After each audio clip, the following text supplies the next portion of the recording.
Sir, you're charged with especially aggravated kidnapping. You're also charged with aggravated assault, and you're charged with theft of a firearm worth less than $2,500. You're talking about stuff that is not relevant. Hello and welcome to the Court of Public Opinion. I am the recovery addict, and boy do I have a case for you today. Why is the dog chewing on this guy? I think they have got the wrong guy They there. got the wrong guy, and the dog was biting him. He roughened him up quite a bit. There's a lawsuit. 9 out of 10 judges prefer watching the Recovery Addict live stream in their courtroom. The fireworks are not done. Now we're getting commentary on the case. Dati mihi Anglican po, pero Literally not true. Is that correct?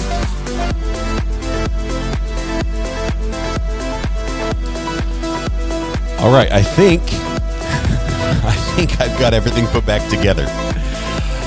Oh, it's not quite perfect. It's not perfect, but it's close. It's almost the way it should be. Welcome to the Court of Public Opinion. I'm the Recovery Addict. Thank you for being here today. I appreciate it. Please take your seats. I think I need. What more do you need to see? I need that. There I am. Ooh. A little tall, a little shorter. Is that better? All right. I probably could have adjusted the camera and not be down on the floor now. But we'll take care of that later. All right, it is good to be here. Thank you so much. It's sort of weird to try to get back into the speed of things here. Well, thank you. My daughter is bringing me water. 1, 2, 3 Deer Park waters. That should keep me going today. Back, taking it easy. All right, and I think we have a clean mug here. At least it's dry. Before we go too far, we have to do this right here. We have to say congratulations. I believe it's Mystic Mama that was first in chat. I missed it. I missed the first message on this. But Mystic Mama, congratulations. Being first in chat comes with its own penalty or punishment, as the case may be. And in this case, owning the internet is that. Whether that's a punishment or a penalty is really fate will decide that with how the internet goes today. Hopefully it works well and everything's operating properly. As it is right now. So thank you, Mystic Mama. Appreciate that. Congratulations as well. Good to have you first in chat today. All right, let me get some water going because I'm going to need a drink, and then I'll tell you what I found in the mailbox this morning. Is that correct?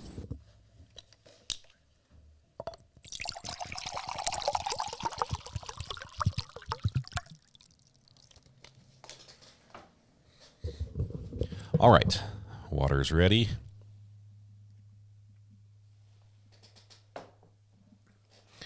Water is warm, I might add. It's warm water today because it's the summer and the water was out in the car. So even overnight, it did not cool off. Here's what I did. I went down to the mailbox, and our favorite Texas lawyer, Matthew Harris, had sent me a little package, and he had heard that my son was in a little fender bender and totaled my car. And so he sent me this pack of goodies, this little prize pack, and it has in here a couple stickers, bumper stickers for your car, for the new car, so you can remember which one's yours because it says Matthew Harris Law on it. It comes with some Band-Aids because you might need those after a car accident.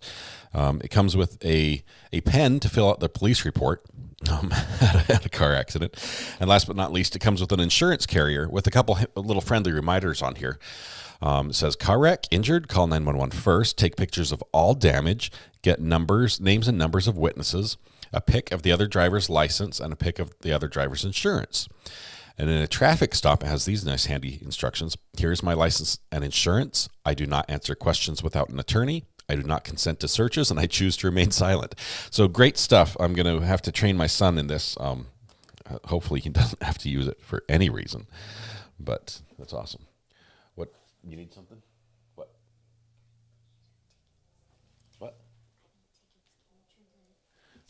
Okay, I have to switch. There we go. Okay, run.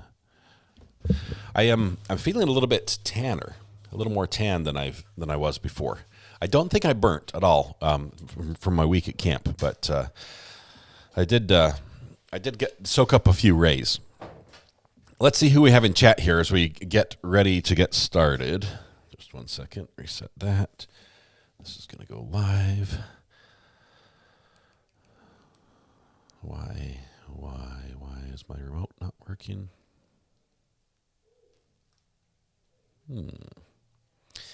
Oh, there it was. It's just slow. That's all. Okay. Got it. It's working. Remote works. Let's see. We've got a few people. I do look tan. It's not just a filter, honestly. I put on a little bit of color.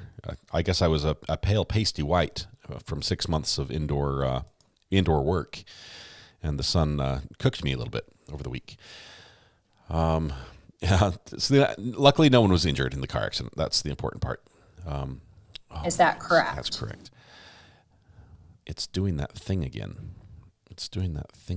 Where it right clicks and left clicks at the same time.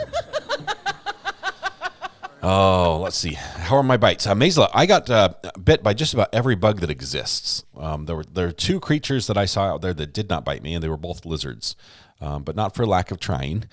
That was good. Let's see. Kay Scarpetta says, thank you for this amazing community. Love it here. Thank you for the 2 months and the green courthouse by your name. Also just 2 months. Just Beth says, yay, it's good being green. Thank you, Just Beth. I appreciate you all. Thank you for your continued support of the channel. And you guys do look good in green, I have to admit. Let's see. Who do we have? We've got a few people. Do you want to do a roll call? We've got a few minutes before court's supposed to start. Let me check here.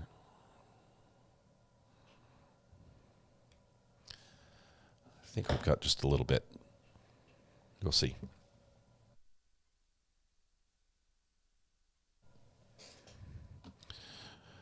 Ashley says my name is ugly and green and gray. Ashley, you being here is enough. Thank you so much. I appreciate that. Debbie Blair, member for 2 months. Good morning. Great to have you back. It is good to be back. I missed you guys. I honestly missed you guys. It was strange to not be live streaming. Appreciate you guys for those who were able to join us on the tests we did with our new live streaming gear, which was going to be important for when we go to court cases, like in person. So we can get our own feed, and it will enable me to even more so not interrupt the feed, which is what a lot of people have requested, just have a clean video from the courtroom so they can follow along. Okay, my TV is on RA and my iPad is on Brandy Churchwell. The Nurse for God, that's awesome. Brandy's doing a great job over there. She's still doing that, the Melly case, I believe. Let's see. Good morning, everyone in my poor little town in Sand Springs, Oklahoma. Got hit hard with 100-mile-per-hour winds. We're currently still without power, going on day 3. Tammy, wow, we had some incredible weather. I was talking with Thomas a little bit about that, and just I'm glad you're safe, but still, that is not fun. And no, unfortunately, some people did not survive. There were fatalities that associated with some of these storms. So. Glad you're here. Glad you're safe. Please continue to stay and do so. Wish your power comes on soon as well. Nurse for God just gifted 5 memberships. Thank you very much, Nurse. Those went to KR, Be Kind, Linda Hill, Momo Shark, and Sharon McDonald. Awesome. Great to have all of you here back in green, or blue as the case may be. Sharon, I see you there. Let's see. I think I need that on. Okay, we've got audio waiting to come in. I feel like my brain's like dragging just a little bit. It's like after a long vacation, you just it takes a day or two to get back up to speed. So if I just stare for a little while, just trigger a sound effect or something and get my attention, and I'll snap back into it. Amy H51 also gifted 5 memberships. Thank you very much for that, Amy. Let's see where those ones went. Those ones. All rise. There we go. Now in session. Tanya Seifert, maybe. Tanya, thank you. I was kicked back, taking it easy. Paula Mack, Lydia Vaz, Ashley, and Tara P. All gifted memberships courtesy of Amy H51. Thank you very much. Good morning from Oregon, says Dave. Dave, good morning to Oregon from North Carolina. It's good to have you here. All right, I'm frustrated with that little mouse right click thing. Why is it doing that? Okay. Oh man, the Brown Barn says nothing to report from my jury duty plea deal. Well, in a way, that's a good thing, but also bummer. We were hoping you'd have some great stories to share with us, but at least you're back with us now. Does that mean you're off the list for a couple of years or something?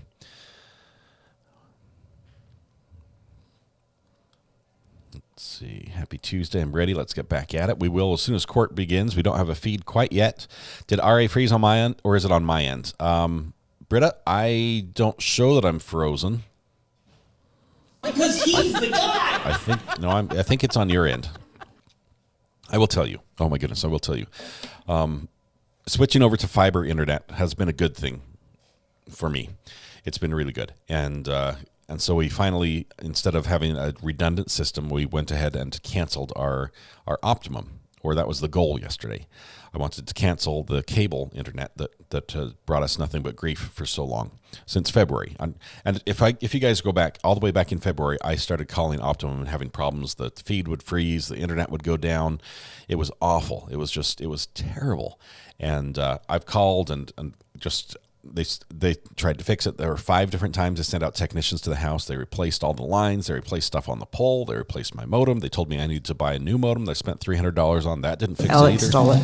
I did all these things, and the problem still exists. And even to this day, like today, I'm getting less than a tenth of the speed that I'm paying for, and it still has internet dropouts. So I finally called and arranged and asked to cancel. And immediately they transferred me to the retention department. Not the cancellation department, but the retention department, and immediately there was no wait. There was no hold on. Your call is important to us. It was immediately. There was a gentleman there, and he had all my information. It wasn't like wait for a minute, let me look up he had everything right there, and it was like, where were you all along? Why was I waiting for an hour every time I'd call to talk to somebody who I had to explain the problem to again? Anyway, he tried every which way to get me to stay.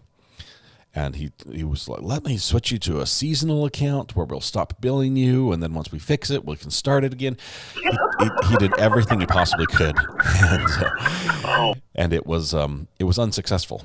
And at the end, I just had to say, Henry, because his name was Henry, I said, Henry, I appreciate your efforts, but you're going to have to take an L on this one, and you're going to have to mark down on your numbers for the day that you lost a customer, because it's me. I'm out of here. And I recorded the whole thing. You're talking about stuff that is not relevant. And I may not have been as nice as I am all the time. I started out very nice, but the longer he kept trying to push me into doing something I did not want, the more firm I got. And finally, I just let him have it. And I didn't say any bad words. I didn't say any curse words that need to be edited out. But one day we might play that if we don't have court. Let's see. Sharon McDonald, good to have you. This is your last month with the green courthouse, Sharon. Next month, your courthouse will turn yellow, I believe, is the next color. Ellie Veldman gifted 5 memberships. Thank you very much, Ellie. Appreciate that. You guys are just dumping the gifts in here, making sure everyone gets back in green. Let's see who got those last gifts, Ellie. Teresa, Hockey Mom 223, Cindy Lou, and the Brown Barn, and Danelle Slater. All gifts I'm not a camel. Received from Ellie Veldman. Okay, I need to do just a little bit of YouTube work. Just one second here.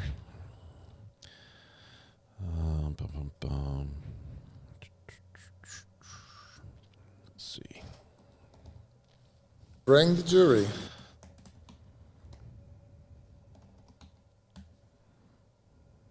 Okay, where's my... Looking for my other... Squirrel! Looking for the other feed. I cannot even remember the news station that provides these feeds. It's been a long week away. And some crazy news. Oh my goodness. Have you guys followed like the horrible news? I mean, Father's Day was just, we've got a complete loser on Father's Day that killed 3 of his kids.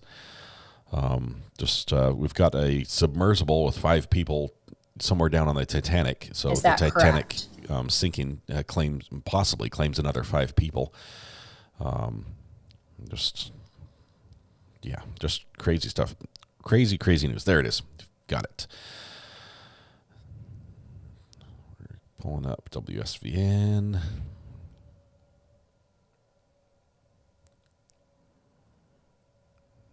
There we go. Right here. Okay. All right. So yeah, some horrible news. Some of it might be, stuff we see in court here soon. Make this go full screen. Alex stole it. And Alex stole it. Just as far as the submersible goes, the submarine that goes down and tours the you get to swim around and look out this bubble. You're like 2 miles under the ocean or something. It's incredible depth. Okay, super super deep, and you pay like $250,000 roughly for the privilege of sitting in this cramped, something about the size of a minivan with 5 other people, and going down and looking through a tiny porthole at the Titanic. And now there's a possibility that may be your last view. But just crazy. I couldn't do it. I could not do it. Heights and very, very small spaces with no airflow are a problem. I've been in caves. I love actually going spelunking. I've been in a cave where actually a person passed away, and they had to seal the cave, and the person's still in the cave, sealed in there. That's a long story I'll share one day, but I was not there at the time, but I've been through that part of the cave, which ironically they call the birth canal because it's very tight and very it's freaky, especially when you have a lot of people in the cave and people are coming in and you have to let them come all the way in before one person can go out, and there's not enough room and people don't know that there's people ahead. It's been crazy. Let's see what's happened here. Let's see, sun can't be opened from the inside just in case it's floating around. Spelunking, yes, I did that. I was a little thinner. Debbie, than I am right now when I did my spelunking. Let's see.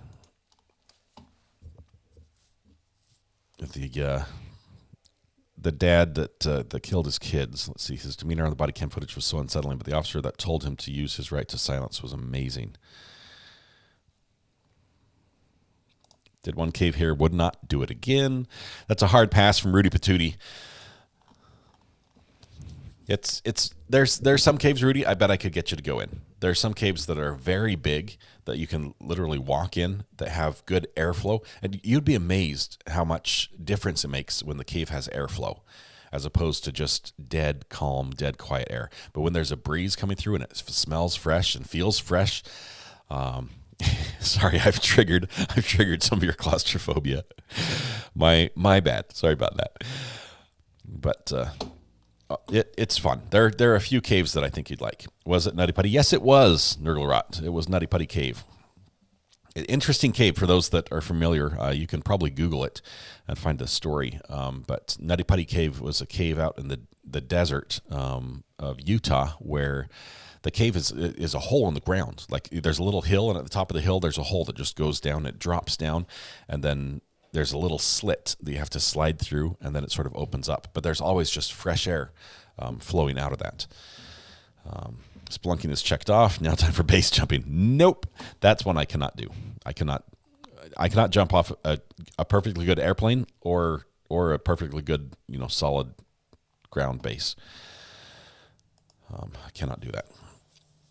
Anyway, yeah, Nutty Putty, a gentleman went in there and got stuck, ended up getting his rib cage past a very narrow area, and where every time he'd wiggle, he'd get more and more stuck, and there was not room. The crews went, there's no room to swing hammers. There's no room to work equipment in this tiny space, and he ended up passing away.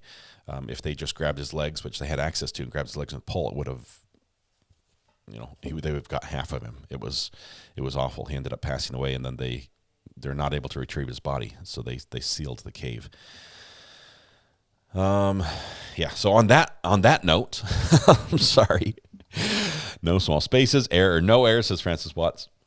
There's some big caves. There's some great big caves that are fun. Minnetonka Cave in Idaho is a big cave. It's got lighting systems in it. It's run by the Forest Service. Beautiful cave. It does have some bats, but has just some amazing structure in there. That's good. Can you climb a mountain to the summit? Define mountain. I've climbed up mountains with trails on them, but as far as climbing mountains like a wall, I don't do that a lot. I'm not a good mountain climber as far as ropes and carabiners and harnesses go. The thumbprint in the top corner of camera is triggering my OCD.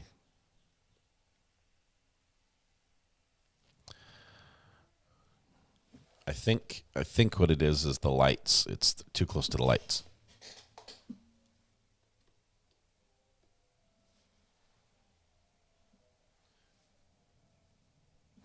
Is that better? Just kidding. I'll get it fixed. I think I've got the wrong camera actually.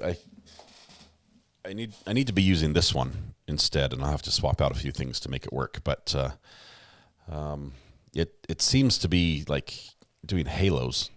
So yeah, there's some problem with that lens. Maybe I'll do this today. Would that help? The lens appears to be smudged.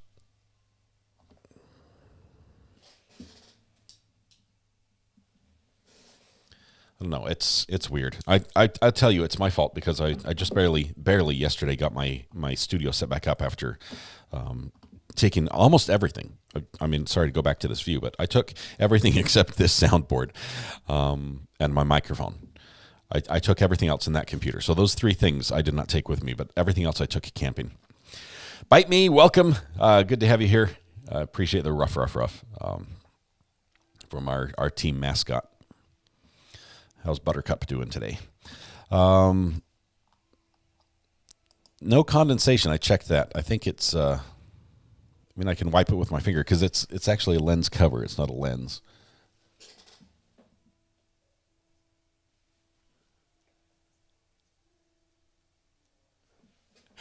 All you Lee, all you camera people out there, Nurgle everybody, you're going. Don't use your finger. I know I triggered a few of you doing that. I'll see if we can get it cleaned up.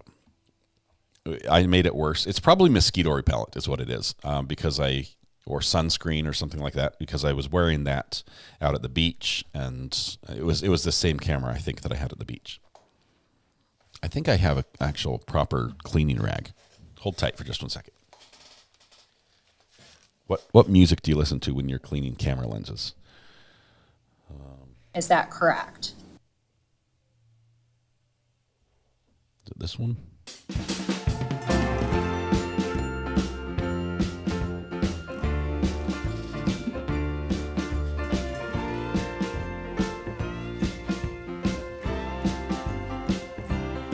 I was kicked back, taking it easy. Okay, I think I found it. I've got a magic fiber. I think this is it. It's I don't think it's ever been opened, so it should be clean.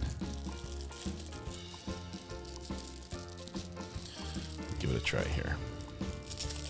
Part of me is really hoping that the song I just chose is copyright free. Ooh. It's like a little pouch.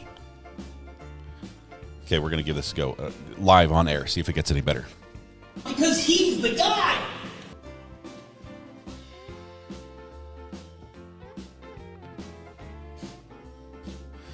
What do you think? Is that like a net gain? I still see a little bit of a blur down here.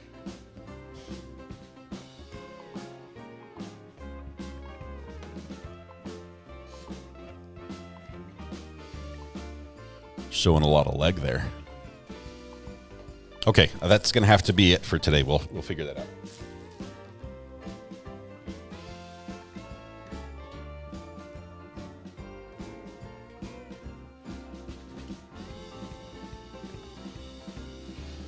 Okay, music's over. All right, I might have made it worse. Looking good. Your room. It's the haze in the room. Red Pen. It's the room that's hazy. I missed the corner. I'll switch the cameras out. I think that camera actually I used. I forget what it was, but let's see. You had goals for your equipment on this camp out experiment. Were you successful? Yes, but next, let me show you a little bit.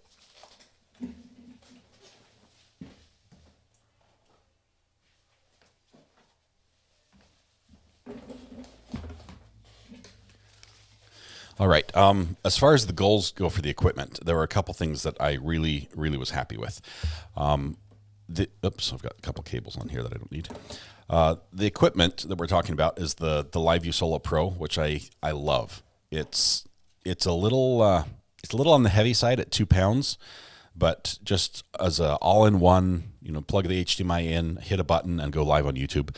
It worked phenomenally. I took this to an area where there was very little cell coverage. Most of the time, my cell phone itself would lose connection and not have anything at all, and was able to live stream with a solid signal from there. using 4 modems. Then when I went somewhere that had a good, Because he's the guy. when I had good cell coverage, I took 2 of the modems off and just switched to 2. So I had 2 active and the other 2 were disconnected, and I was able to live stream from the beach without problems at all on 2. So it's very good, very, very good. It will serve us well wherever we need to use it. Let's see. Silly question. Where are we in the case? Are we picking up where we left off? We're picking up today, Mama Drama, MD. We're picking up wherever the case is at. So we might need a little bit of catch up.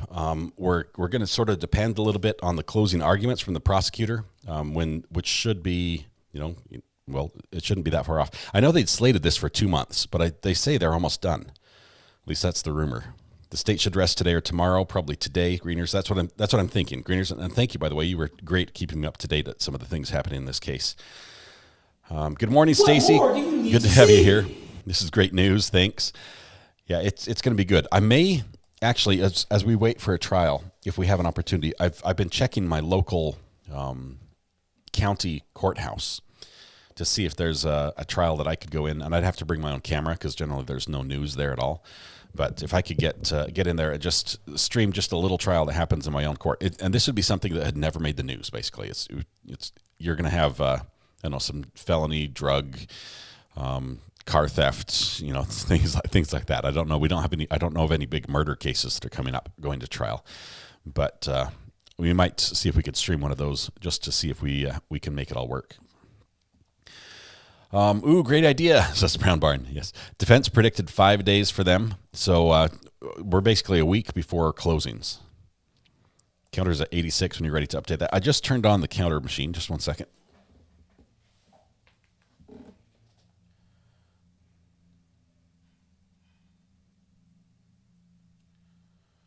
When I left, it was 49. I missed a lot. Okay, so I said queso. Why is my... Oh, I know why it's not working. Hang on. Got to fix something really quickly. When I took all my equipment for a week, it lost their IPs. So now it's 4.29, which is that one.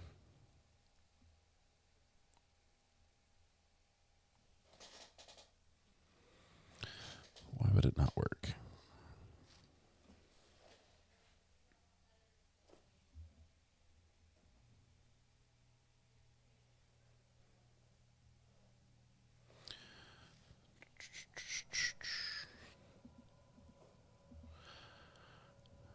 All rise. Court is now in session. Court should not be in session, but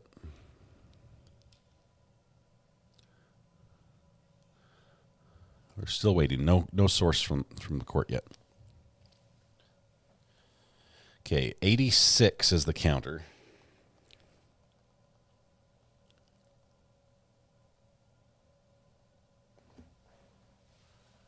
Okay, so we have that set up. I'm just trying to get my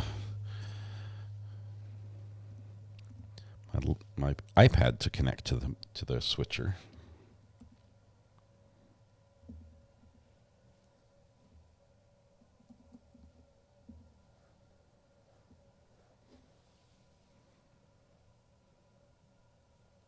Bring the jury. Gets that sort of key.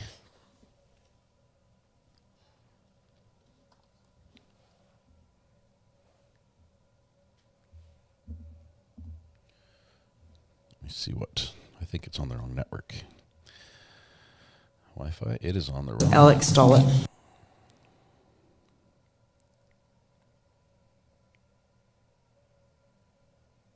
Okay, we're on the right network now. And now it will connect.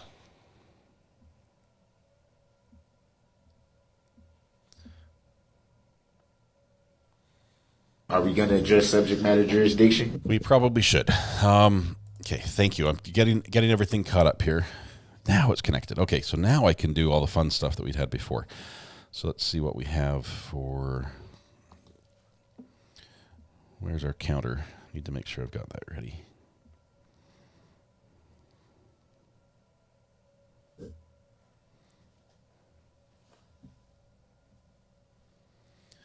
Okay, so box sources 1 is going to be 6, 2 is going to be 3, or 1 for now. Okay, so there's our counter. Looks good. We'll get it right up. Okay, the defense lawyer is one of the best. Tell me, what did I miss that was fantastic about him this last week? Is it true that Sarah Boone's trial will rival Star Trek syndication records? Yes, it will. It's going to be epic. Why is my mouse? Bring the jury. I might have to reboot this computer. What more do I need to see? An actual crime being committed by the defendant would be nice, says Content Lasagna. Yes, generally we like them actually committing a crime to get convicted.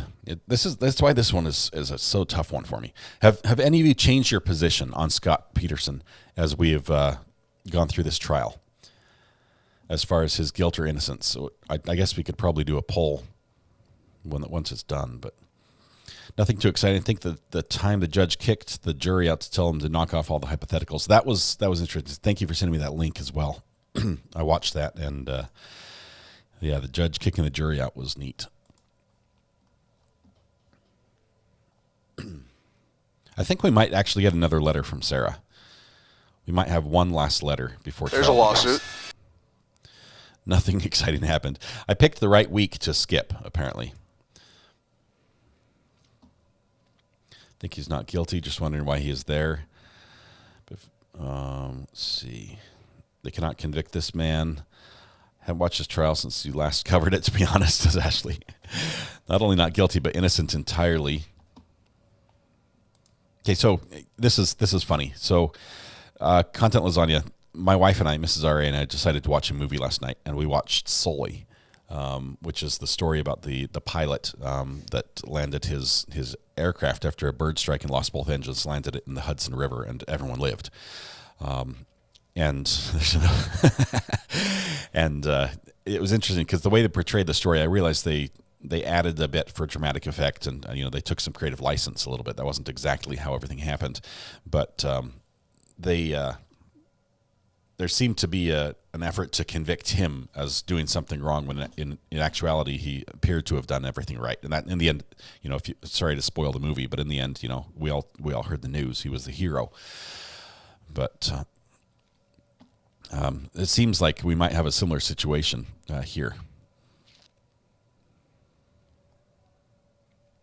We can free all law enforcement from enforcing anything. They have no oaths to uphold. Still feel that it's a waste, and there's something better out there. There's going to be some better stuff out there. There are some other trials that we can watch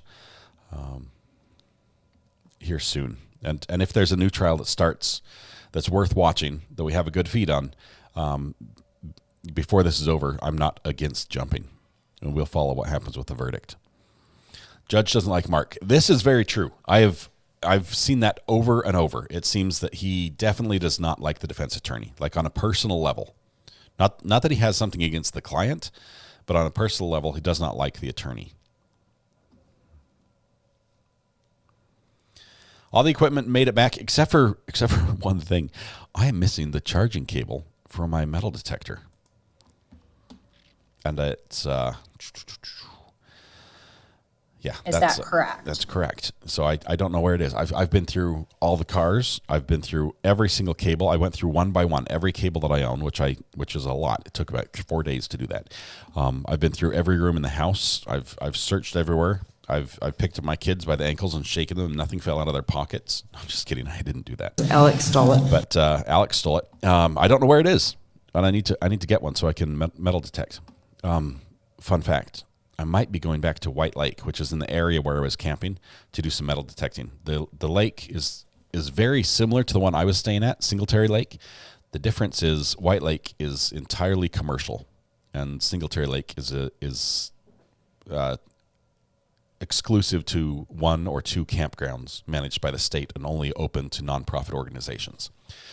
So you can have the whole lake to yourself at Singletary and then drive 5 miles away, and there's a very similar lake, although much clear water, that's entirely commercial. There's probably 300 docks on that lake all the way around it, and it's only like 5 miles across. It is just dock after dock after dock. I want to go down to the beach and do a little metal detecting down there in the water, and I'll need that metal detector to do it. So, metal detector find his own missing cable. I don't have much battery left because I used that detector all lunch. Reptile trials, interesting, Selena. Yes, but the way that it's being covered, that's exclusively being covered by Court TV, which first of all presents some issues with copyright. And it's also has like breaks and commentary and talking heads, and they're pausing and skipping stuff. Baby Bear, very glad to be home. It's wonderful to be here. There's no place like home. Can't watch snakes. There are 3 poisonous snake species where I was camping, and 3 non-poisonous snake species that are common to the area. I never saw the carnivorous plants, which are native as well. The Venus flytrap is native there as well. But I saw a ton of the ipecac herb that is the namesake of the drug.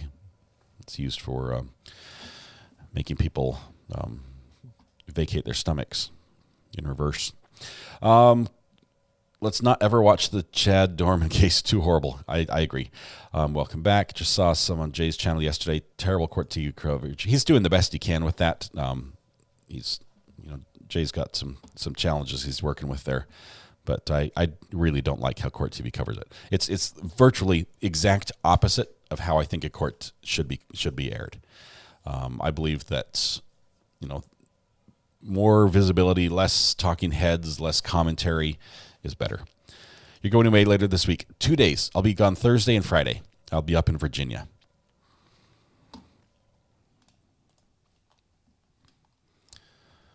Let's see. Our daughter's a reptile keeper. Snakes are venomous and non-venomous. The snakes, she makes fun of us when we say poisonous. Okay, venomous. Deadly. Can we settle on deadly? Because people have died from these snakes. We're talking about the cottonmouth, the timber rattlesnake, and the water moccasin. Right? Or no, I think it's a coral snake. I think cottonmouth and water moccasin are, I forget. There might be 4 deadly ones. Venomous snakes there. Deadly is always good. We're going to fly to Virginia with y'all. My vehicle will be full. I'll be, once again, I'll be taking kids. This time, some of my own will be up there with me. But we'll be headed up to the College of Williams and Mary. I've never heard of it, honestly. I'm not, up to speed on all the schools up there. But we're headed up there. That's where we're going to be staying. And we'll be going to the, what's that? Colonial Williamsburg. We'll be there. Probably the first day. Don't know what we're doing the second day. And then the third day on Saturday, while we're up there, we're going to go to the water park, which is up next to the big amusement park, which Busch Gardens. It's like the water park version of Busch Gardens. Sister lives in Richmond, Virginia. She loves it there. It sounds awesome. I don't know when trial is starting. I thought for sure it was going to be starting soon, and it's live in 20 minutes, maybe. We might have a little bit of a break. That is a famous college. Probably then I will not be able to metal detect there, is my guess, Rudy. Although I'd like to, if they would let me. 9:15 was jury call time, so 9:30 is going to be the start, or 8:30 their time. What? I don't even remember. They're in Florida, aren't they? Are we in the Panhandle where they're in the other time zone? Because I think Florida has 2 time zones. Maybe we should open the phone lines if Ivan's here. I was talking to Ivan last night. He had a funny little experience with his store. For those of you that know, it's sort of funny because Ivan, a great fan of the channel. The channel name being Recovery Addict, Ivan has a liquor store. Which just the two go hand in hand. So he had a little story I was going to let him share, but I'm not sure if he's here today. He might be off doing some other stuff. No, they're Eastern time, Florida. But doesn't like the Panhandle? Doesn't some of Florida have a different time zone? Good morning. Question. I got a new job and the building doesn't have Wi-Fi. I have the hardest issue getting YouTube to load, even with 5G. Anything I can do to help with Wi-Fi? Katie214, here's Here's the challenge. If it's not your building, it's difficult to fix it. What they probably should do is install a mesh system, a mesh Wi-Fi that basically is very strong access points closer together that cover the entire system and seamlessly transfer you between devices.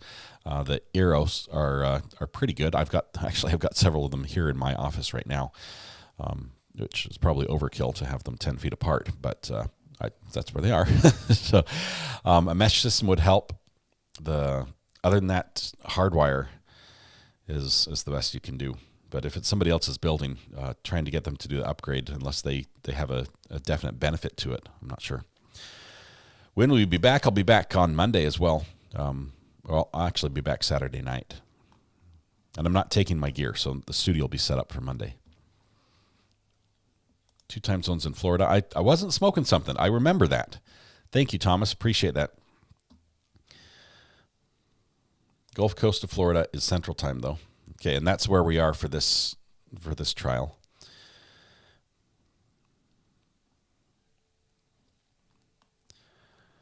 Okay, William and Mary campus is beautiful. Chandra, I'm excited to go check it out. Here's what I'm going to do. I'm going to take one of my metal detectors. I'm going to take the small one that I can pack and just collapse down into, a little tiny package, I guess. But I'm not optimistic. But I'd love to be able to go out and detect a little bit. Is it private? If it's private, I probably could do it. I think it's a private college. Rebuilt on original foundation is something you'll hear a lot in Williamsburg. Yes, I've been there a couple times. Have an easy day. I've been taking the family up there a couple times. It's just a few hours away from us, and it's a great educational experience. So we go every year, sort of as part of our homeschool, and that's a lot of fun. Michelle Phillips, good morning. Good to have you here. Happy morning to you. All right. Okay, I don't like where the camera is, but I'll deal with that. We'll have to fix everything. Pretend it is a walking stick. Michelle, it is good to be back. Happy Taco Tuesday. I wish we had places that did Taco Tuesday. For anyone who's familiar with the Greenville area, is there a Mexican restaurant that does Taco Tuesday? Buffer in mod chat, says Thomas. Let me check what's up here.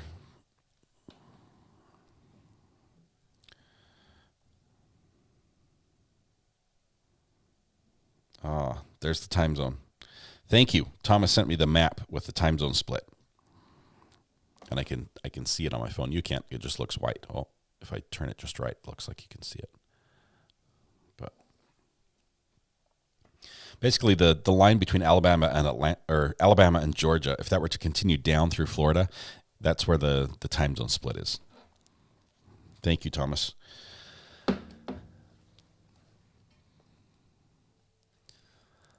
Have you done a poll on guilty or innocent?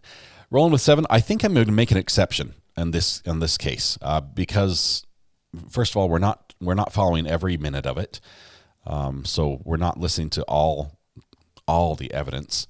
But I think we'll do a poll this morning just to see where everyone stands.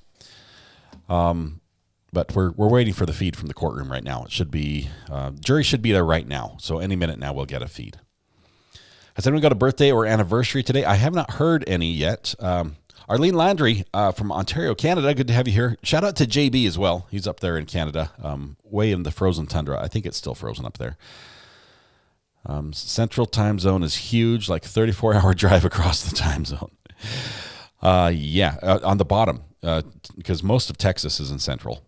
All but just a little tiny bit over there by New Mexico is in central. And you can drive from there all the way to, almost halfway across the top of Florida and still be in central time zone, which is a long, long drive. You do it once, you won't want to do it again. Maybe a poll to see who has changed their mind on guilt or innocence since trial began. Okay, so these are hard for me to build correctly. So let's do this together. Okay.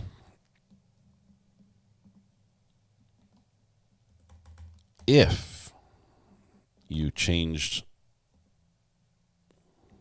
so this first poll is going to be if you changed your mind about Scot Peterson,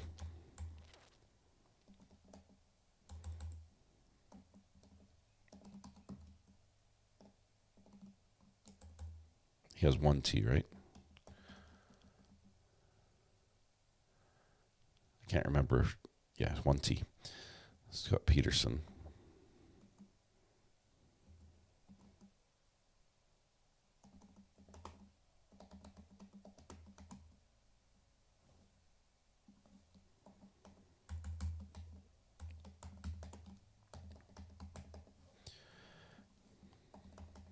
Okay, so here we've got a poll. Now, very careful. Don't just answer it as soon as it pops up.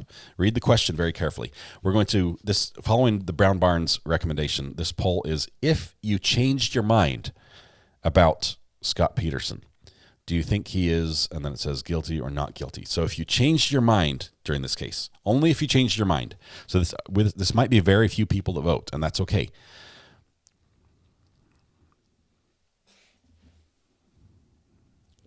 And then we'll do another one that applies to more people here in just a minute. Once drove from Key West, Florida to Bellingham, Washington. That was pretty bad. Oh man, yeah, that's basically corner to corner. I felt all along that he was the fall guy, someone for them to blame. What are they going to do for Evaldi? Yeah, that's still upcoming possibly. And now realize that different states have different rules, but we'll check that. It might have, depending on what happens here, there might be action taken there. New Bunk Fossa is still conflicted. So glad I'm not on the jury. Haven't changed my mind. I have not as well. I should have done I haven't changed my mind option.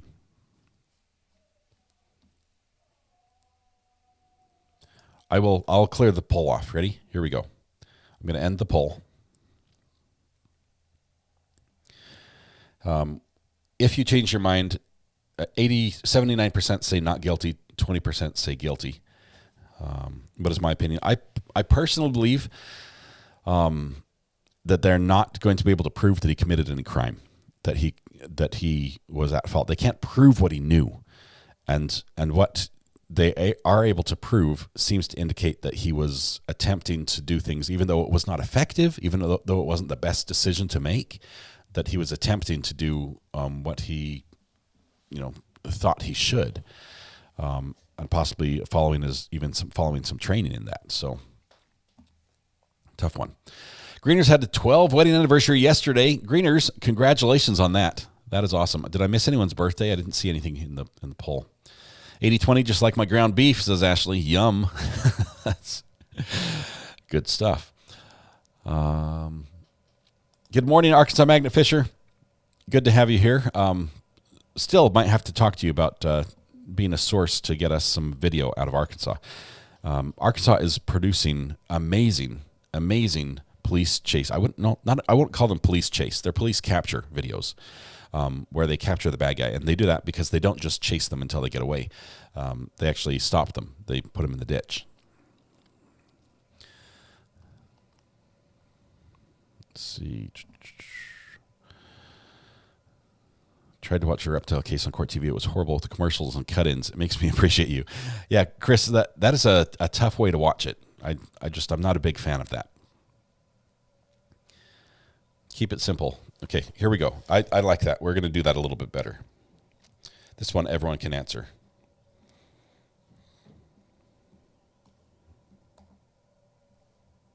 Oh, that's a Q&A. We need to do a poll. There we go.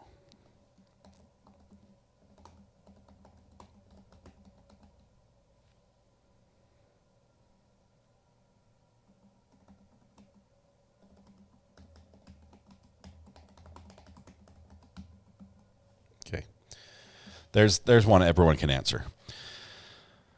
Great suggestion, Red Pen. I dub you the poll writer.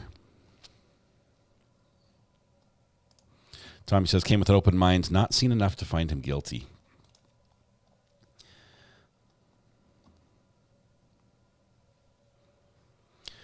Good to see you. I'm back. I'll be here today and tomorrow, and then Thursday and Friday I have to go to Virginia.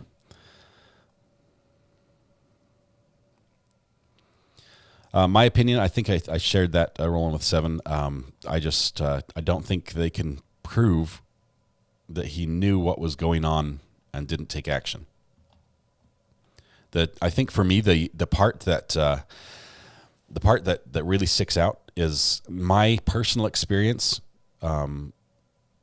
with shooting firearms in an area where there's buildings surrounding us, and listening to other people shoot firearms where there are buildings surrounding us. And this is in a safe environment. This wasn't like downtown, some city, drive-by type thing.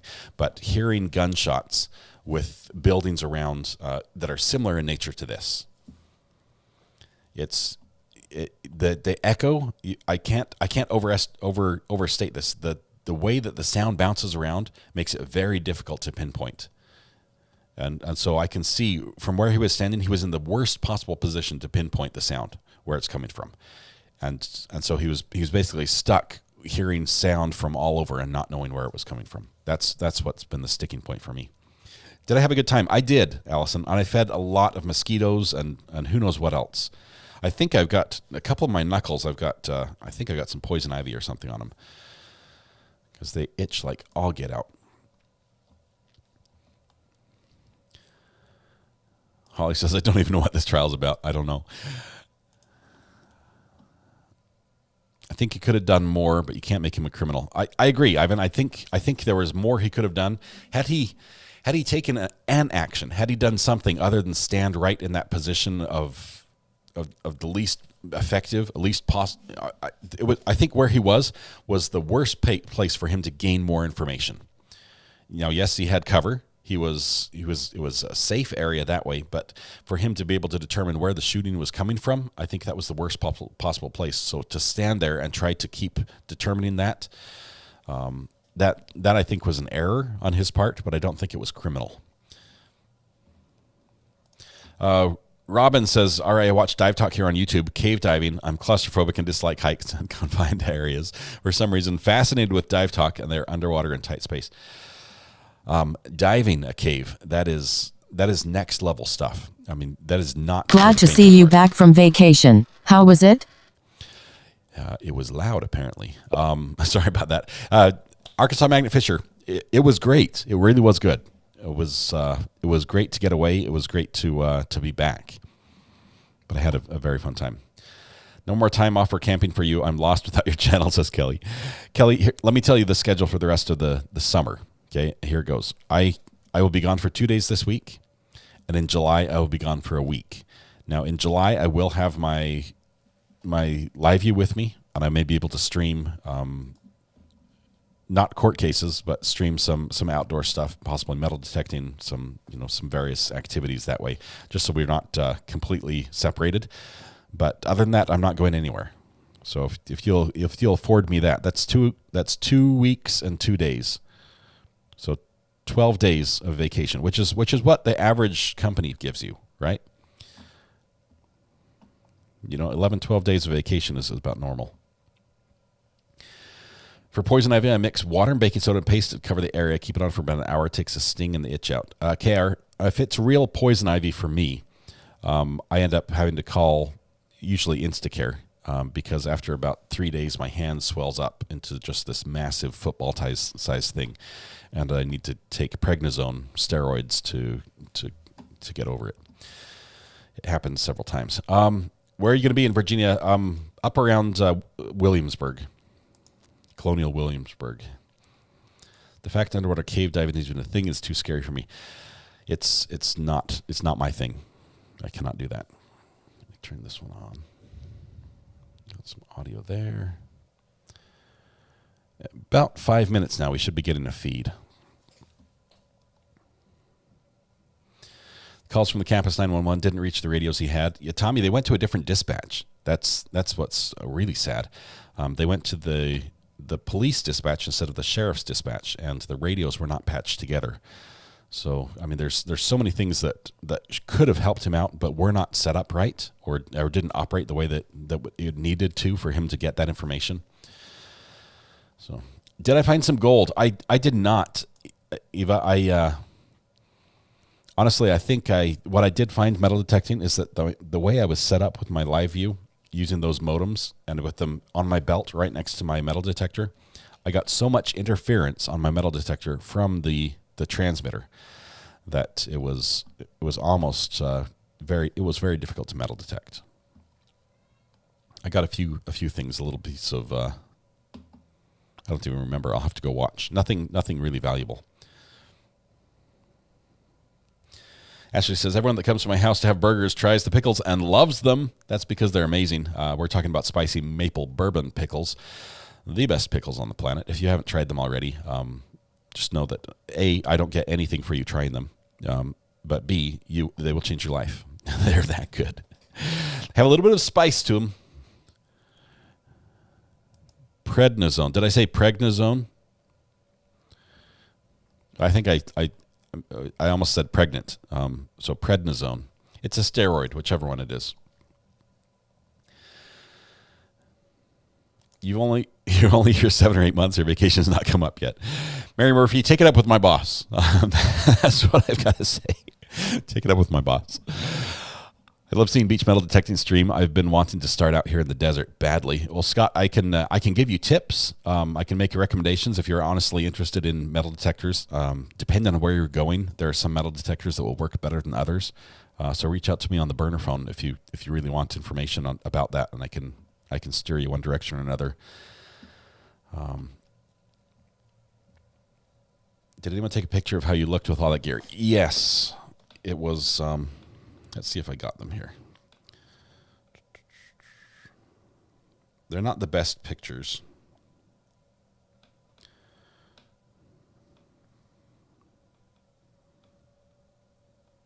Okay, here we go. Oh man, I look so stinking fat in this. Okay, here we go. I have zero pride and zero shame apparently, because I'm going to show you this picture.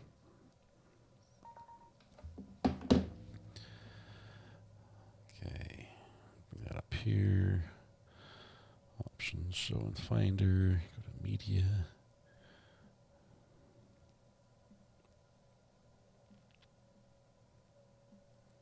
Okay, you ready for this? There I am, metal detecting. Now it's sort of difficult to see because they took it with the creative slant. That cloud in the background, I think that's smoke. Honestly, I think that's a forest fire. We drove through some smoke getting down to the beach. It was about an hour away, but it's hard to see. But there on the back is my. Well, I've got my beach scoop. I've got 2 harnesses on, one with a shoulder camera, one with my phone on my chest. I've got the metal detector. Yeah, we'll cut off that. That's no good. It was a lot of gear to be carrying around.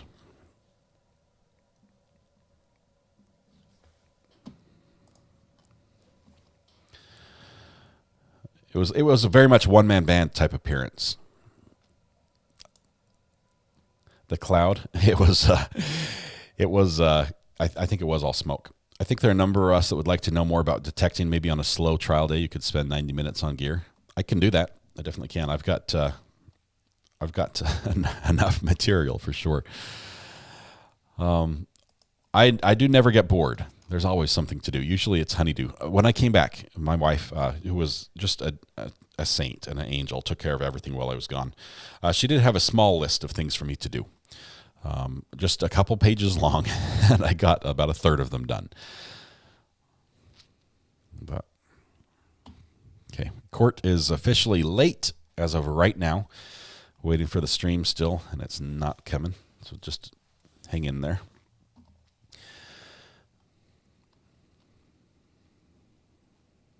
It's not dirty enough to be smoke, though. We have clean forests. I don't know. I don't know why.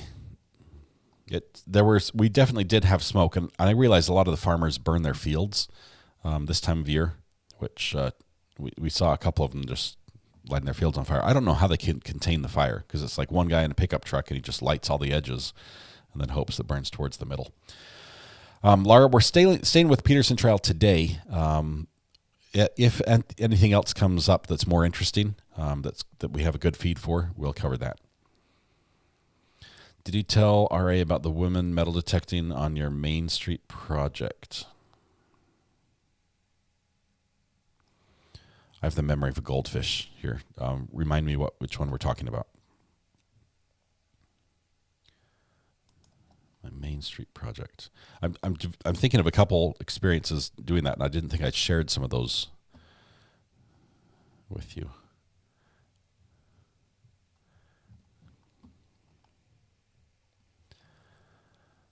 Let's see. Yes, I'm back in my comfy chair, and it cannot be overstated. This is a very comfortable chair. Defense motion for a mistrial on rapper Melly trial in recess while judge checks on late juror status from ER. Ooh, wow.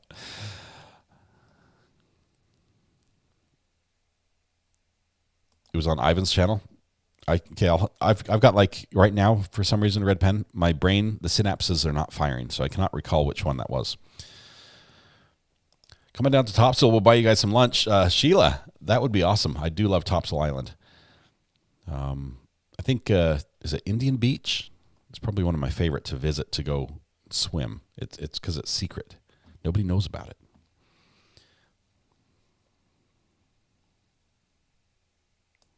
Okay, there's a woman who randomly appeared metal detecting in that video you took. Hey, random metal detecting is a good thing. I'm a fan of it. Oh, okay, hang on. Ivan, you showed your Main Street in your town and how it's all torn up. They're redoing the sewer and everything. I think I was looking on your channel. I saw that. That is actually an incredible place to metal detect. Probably, I would put it up right up there in my top 3 type situations to metal detect. It's an old town that has torn up the street, has dug up all the old stuff, and it's open. Yes, I need to close the poll. Sorry, probably before the case is over. I need to do that. Looks like 74% of us, 73% said no, we did not change our mind. 26% did. Just good. Main Street looks like Mars. Random metal detecting. I bet they're finding awesome stuff. The times, Red Pen, the times I've done that, when I've metal detected an old town street that's been dug up, like Ivan's has, just phenomenal. Old pocket knives, coins, Indian head pennies, great stuff from, around 1900. I love metal detecting. I honestly do. It's right up there with fishing for me, only more fun.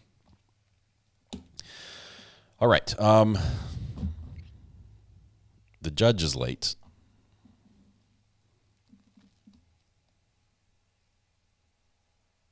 It's interesting that people changed to their minds to favor the defense during the prosecution's presentation. Yeah, it does seem a little weak. Just that I don't think they're able to prove that he was committing a crime, that he's at fault when he was literally rushing towards it and trying to help, even though his efforts were not effective. It's dirt fishing. It is. Love it. If you find an undetonated thing, do you have to call the cops? I do. Hey, we've got somebody calling in. This might be I don't know who this is. Hang on. Hello? Hello? Hiya, is that Scott speaking? Yes, it is. Who's this? Hi, Scott. Hi, Scott. It's Sophia here, calling from the register. Just to let you know, this call is recorded. It's also live on YouTube right now. Go ahead. You called in during the show. You're on the caller line, so... Oh, she didn't want to be there. She didn't want to be there. From the register. Yes, if you find something unexploded, the best thing to do is call the police. They have the right gear to take care of that.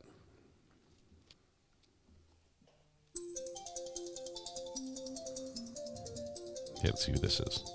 Oh. Call from Johnny Strabler. Hey, Johnny. How are you doing this morning? How you doing, sir? Doing well. I'm doing well. What's on your mind? Okay, so one of the things that they're not being honest about is obviously the communication was the biggest key for this officer. Mm-hmm. Unless those radios are from the 1970s, there's a mutual aid channel on them.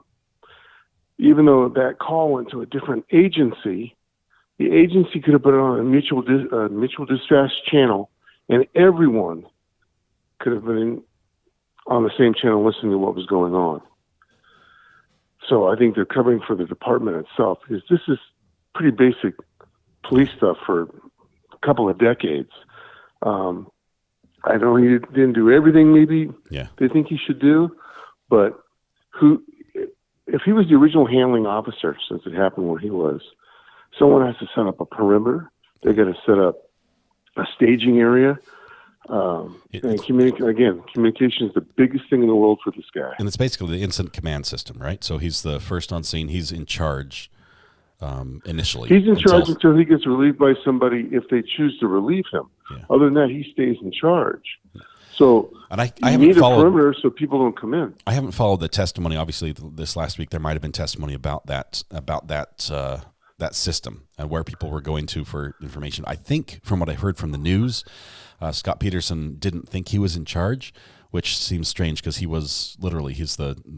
the person who was on scene first. He has the most information about the school. He's by default, he'd be the go-to that other people go to say, hey, what do we have here? And he'd be able to say, hey, this 3-story building, this is, he'd be able to give them the lowdown, and then they could set up a perimeter and a command center and, the cameras and all the structure that they normally use. And using his resource, he would have been the first guy at the command post. Like you said, he knows the layout of everything there, because he's there every single day. He's the exact guy to keep in charge. Yeah. And then send everybody out to where it's going on. But again, with all the different information coming in, it must have been insane trying to figure out who or what information was current. Obviously, a lot of the information that came in was not current. Yeah. And he's only basing it on that. But definitely should have been mutual aid channel. And the two departments shouldn't be able to talk to each other internally to the two different dispatch desks with a snap of a button. You'd think they'd have, like a lot of police agencies that are neighbors to others have like a car-to-car frequency, or they could jump over to another frequency where they can talk to each other a little bit. I guess correct. That's what the mutual aid is. Yeah. And so you go to the one channel, and everyone can deal with it on that. And if he was in charge, or whoever became in charge of it, you got one person. That's who you talk to. It cuts down on all the traffic, and you get out the information that is as current as you've got to the troops that are out there. I'm not sure, and I haven't seen how long he was there by himself.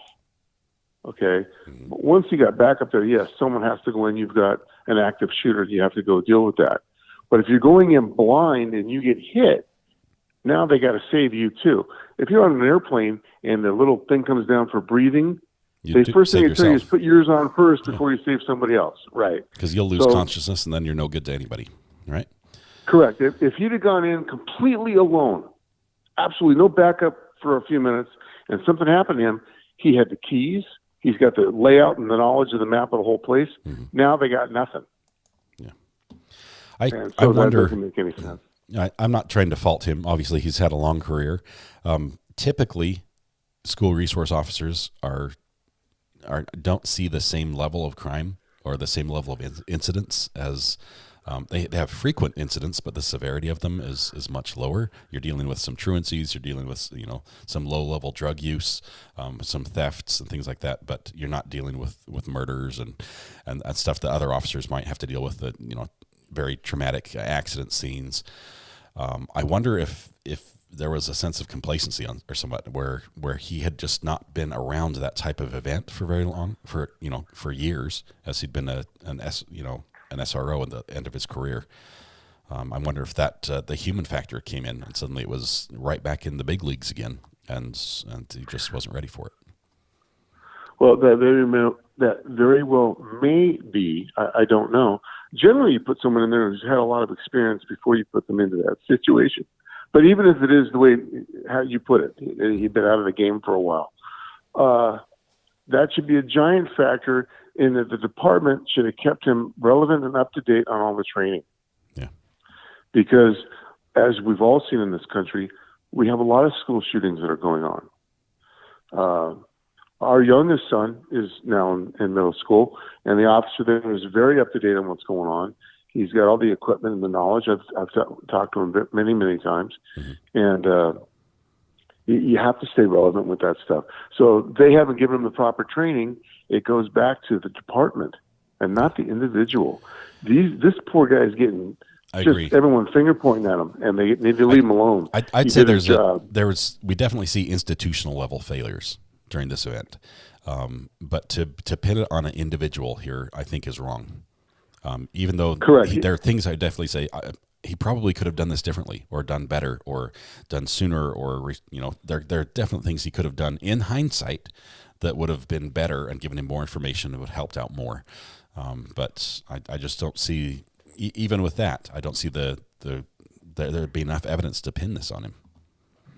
I don't even see that there's an actual crime. Is that correct? Yeah. Yep. I mean, I think it's terrible. Anyway, I thought I'd give you a shot. Yeah. Thank you, Johnny. Appreciate it. Appreciate your background as well. As an officer, he's a good guy, and he did what he could with what he had. Yeah. He may be able to perform a little bit higher, but nothing criminal. Yeah, I agree. Thank you very much, Johnny. I appreciate you as always. Stay safe. All right. Welcome back, sir. Thank you. We'll see you. Bye. Bye.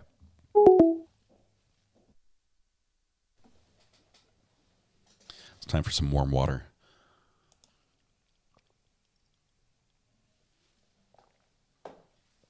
Rosie, I did hear about the Titanic tourist submarine. I watched a little video on that when it was being touted on a news story. And it doesn't seem to be very professional, like the whole submarine. I realize you can do amazing things with off-the-shelf gear, but they're using an Xbox controller to drive the thing. And for those that don't know what I'm talking about, this is an Xbox controller. I don't have an Xbox, but I have a controller. This actually links to my computer. But it's little joysticks and buttons and some triggers, and that's how they drive the 5-person submersible. Which, if the batteries fail on this or a button fails, which happens all the time, suddenly you've lost a control. And I don't know what sort of safety mechanisms they had in place for that, but this just seems a little absurd. You wouldn't catch me on that. Obviously, I hope that they are able to find them and rescue them before they run out of air, which probably here in the next day or so, they would be out of air with how much air it can carry on. It said it was enough for 4 people. Okay. Ladies and gentlemen, welcome back. Come on in. Finally. Once you're back in your seats, you may be seated. All parties may be seated. Give me just a minute here. We'll get this pulled up. Ladies and gentlemen, those of you that are using the notepads, I'll give you a moment to get the notepads back out. Audio's awful, but we'll make do with what we have. 1 second here. Okay, ladies and gentlemen, welcome back. I hope you enjoyed the day back at your normal lives Friday. Likewise, I hope you enjoyed the holiday weekend. When we pressed pause on the trial last Thursday, we were continuing to be in the middle of the state's presentation. We're going to resume at that point. State, when you are ready, you may call your next witness. I'm going to take the hiss out. It'll take a little bit. Dr. Carol Hopkins.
Sir, if I could have you come all the way up here to the witness stand, please. Once you reach it, before you have a seat, you can just stop and look at me. Raise your right hand. You swear to tell the truth, whole truth, nothing but the truth. Please be seated. Thank you. Trying to fix the sound as best I can. So once you're seated, if I can get you to scoot that chair all the way up as far as it will go. Sure. Can you please state your full name and spell your full name? My full name is Terrell Leon Tops, MD. My first name is spelled T as in Tango, Errill. Middle name is spelled Leon. Did he legally Last change his name to have T as in MD? Tango, O as in Oscar, P as in Paul, S as in Sam, MD. Mr. Klinger, you may inquire. Thank you, sir. Did he said his legal name is Good morning, MD? sir.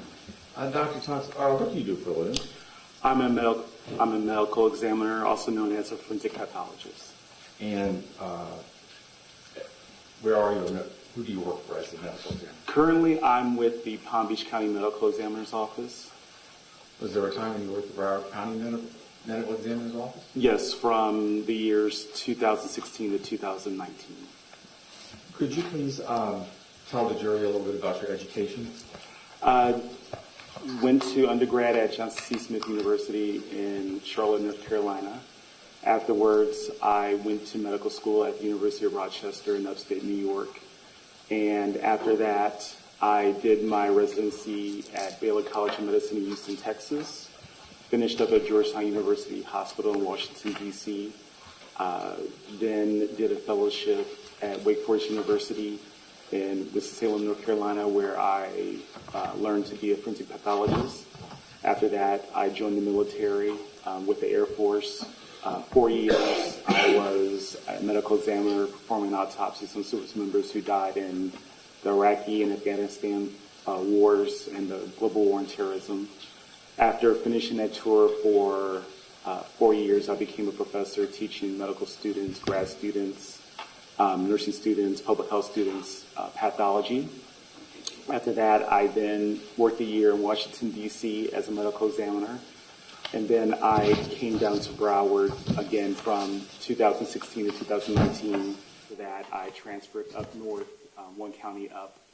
Still working on the audio here. Back in September 2019, and I've been there ever since. And Doctor, do you have any board certifications? Yes, I'm board certified in anatomic pathology, which is learning how to diagnose natural disease that can be in a person's medical record, treated by other physicians and surgeons. And then I did a year learning forensic pathology, They're messing with which it, is the non-natural manners of death, such as homicides, suicides, accidents. And most of the time, here and there, I diagnosed those, but also international disease where a person doesn't have a doctor or died in the state of Florida but doesn't have a physician treating them here in the state. And can you please give us an estimate of how many autopsies you've done over the course of the years? I don't count them, but it's over 1,000. All right, and do you have a approximate number? How many of those were related to gunshot wounds? A lot, hundreds, several hundreds, 200-300 cases.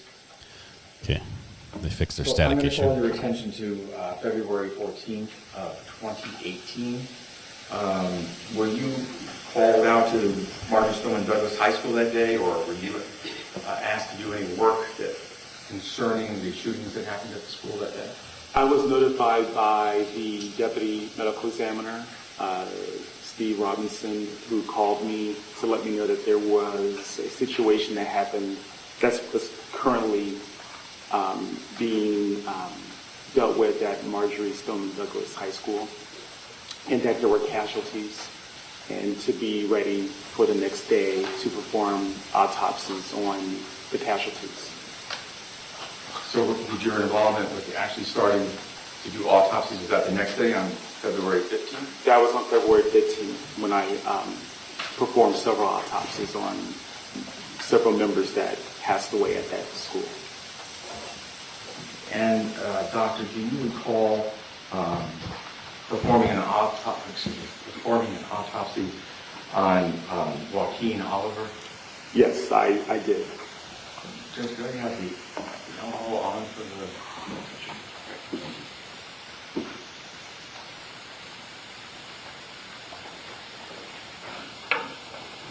Mr. Clear, can your monitors be on, please? Yes, it'll just be this one, sir.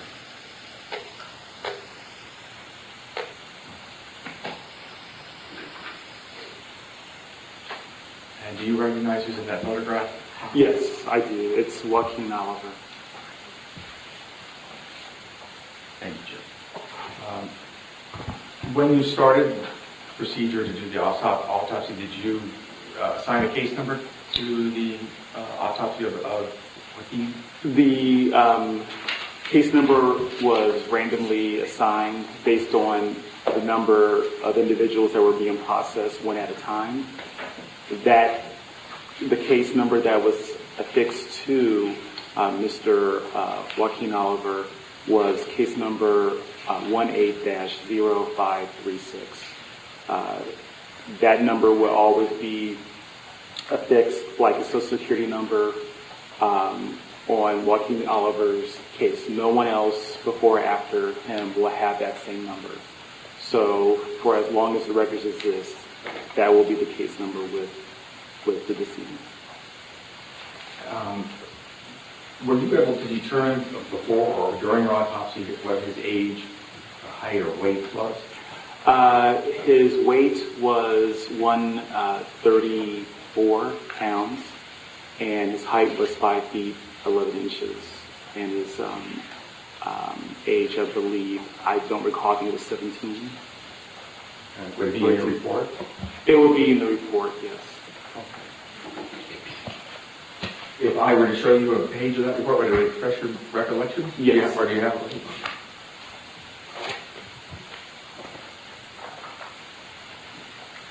You may. Doctor, do you recognize the report? And just look at the first page and let me know if it refreshes the memory as to the age. Yes, it's 17 years of age. Thank you.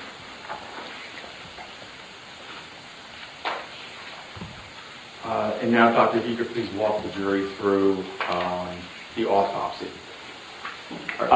Judge, I'm going to object at this point. Relevancy, appeal to sympathy, your response to relevancy.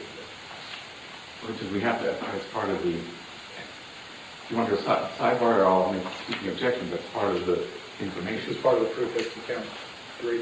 Because we're stipulating to the death. Any serious bodily injury, it's not in dispute. Hold on, I'm going to go sidebar after that. Interesting. The defense is saying that I need to turn the sound on just a little bit where I'm in. Okay, I'm turning the sound off, sorry.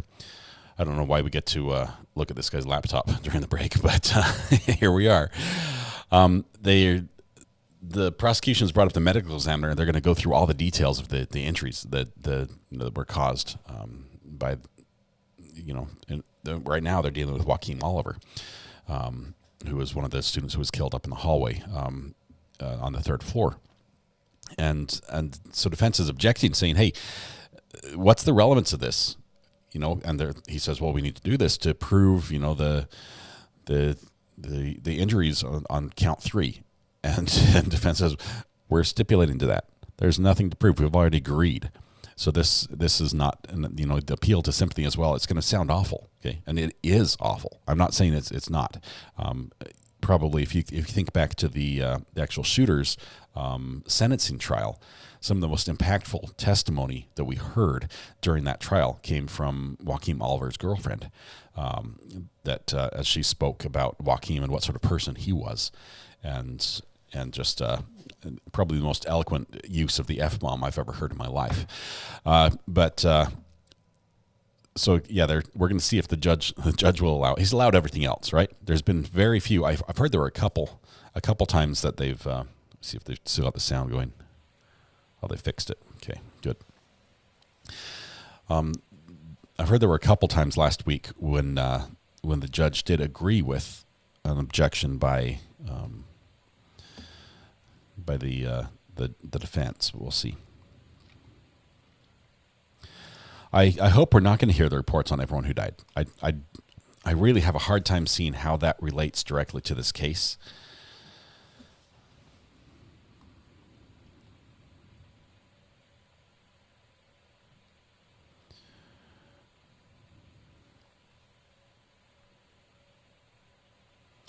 Is it going to go over every one of the autopsies? I hope not.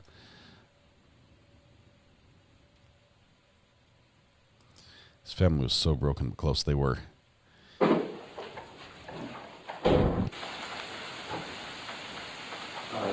believe I had asked you to start to explain the autopsy. If you could just go through the wounds that you found, I would appreciate that for the jury.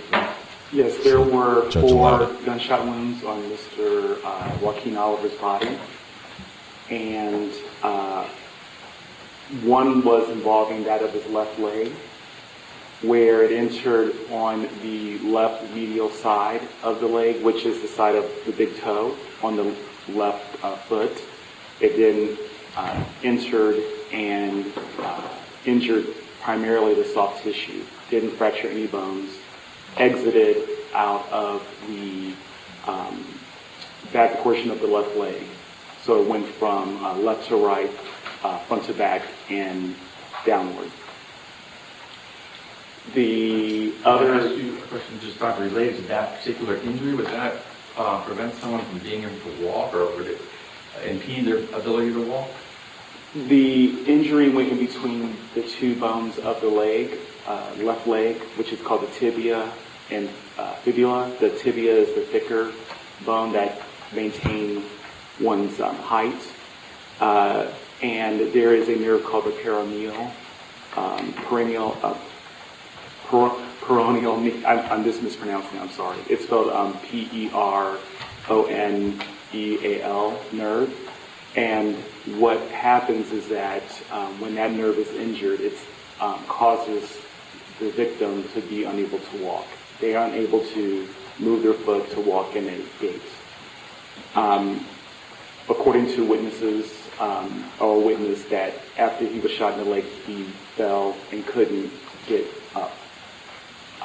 So that is one gunshot wound.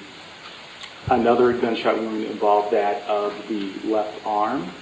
It injured the left lateral side, which is the side of towards the elbow, on the left side of the left arm, and then it exited out of the front portion of the left arm. So it went from back to front, left to right, and upward, and it only injured the muscle of like the bicep. Another gunshot wound involved that of the right hand, where the bullet entered into the middle portion of the right palm and exited in between the web of the, I'm raising my hand, where entered in the middle of the palm, exited right behind the back of the hand, and it's in between the web between the thumb and the index finger. It injured the bone called the second metacarpal bone, and it caused it to fracture. And then the last gunshot wound involved that of the head, where the bullet entered into the left temple and exited, injured the skull and damaged the brain, exited out of the skull and exited out of the right side of the neck, right behind the right ear. There were also, surrounding that of the gunshot wound involving the left temple, there were irregular lacerations and abrasions. That is likely from the injury of his right hand, where the bone of his metacarpal bone fractured and also traveled with the bullet, and it caused defects surrounding the gunshot wound of the head. So it appears, based on that, that the right hand was trying to block the bullet from injuring him, but unfortunately it was not enough to stop the bullet. So there were 4 gunshot wounds that caused and contributed to Mr. Joaquin Oliver's death. And the manner and cause of death? The manner of death is homicide. And the manner of the cause is? And the cause is multiple gunshot wounds. Thank you very much, Doctor. I appreciate you coming down to Broward, and appreciate your time. Thank you. I'm wondering No questions, Your Honor. State, is the witness excused? Yes, sir. Sir, you may step down. Thank you, sir. Thank you very much. I wonder if the judge limited that testimony. Your Honor, this time the state would call Mr. Kelvin Greenlee. There goes Mr. MD. Doesn't know where to go. Follow the uniformed officer.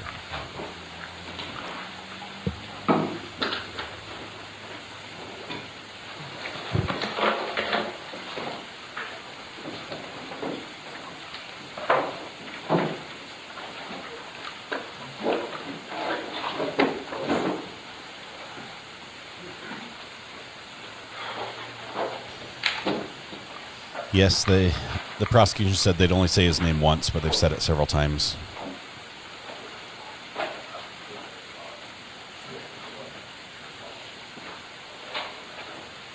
Do we have leopard shirt guy in the back?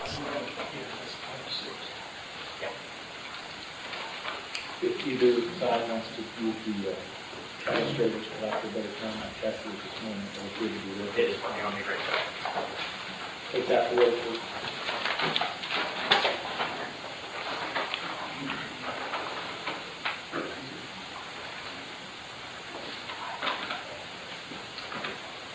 I do like the black shirt with the gray suit look.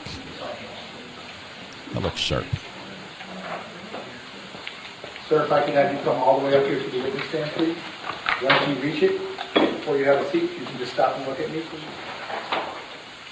Raise your right hand. You swear to tell the truth, whole truth, nothing but the truth. Yes, sir. Please be seated.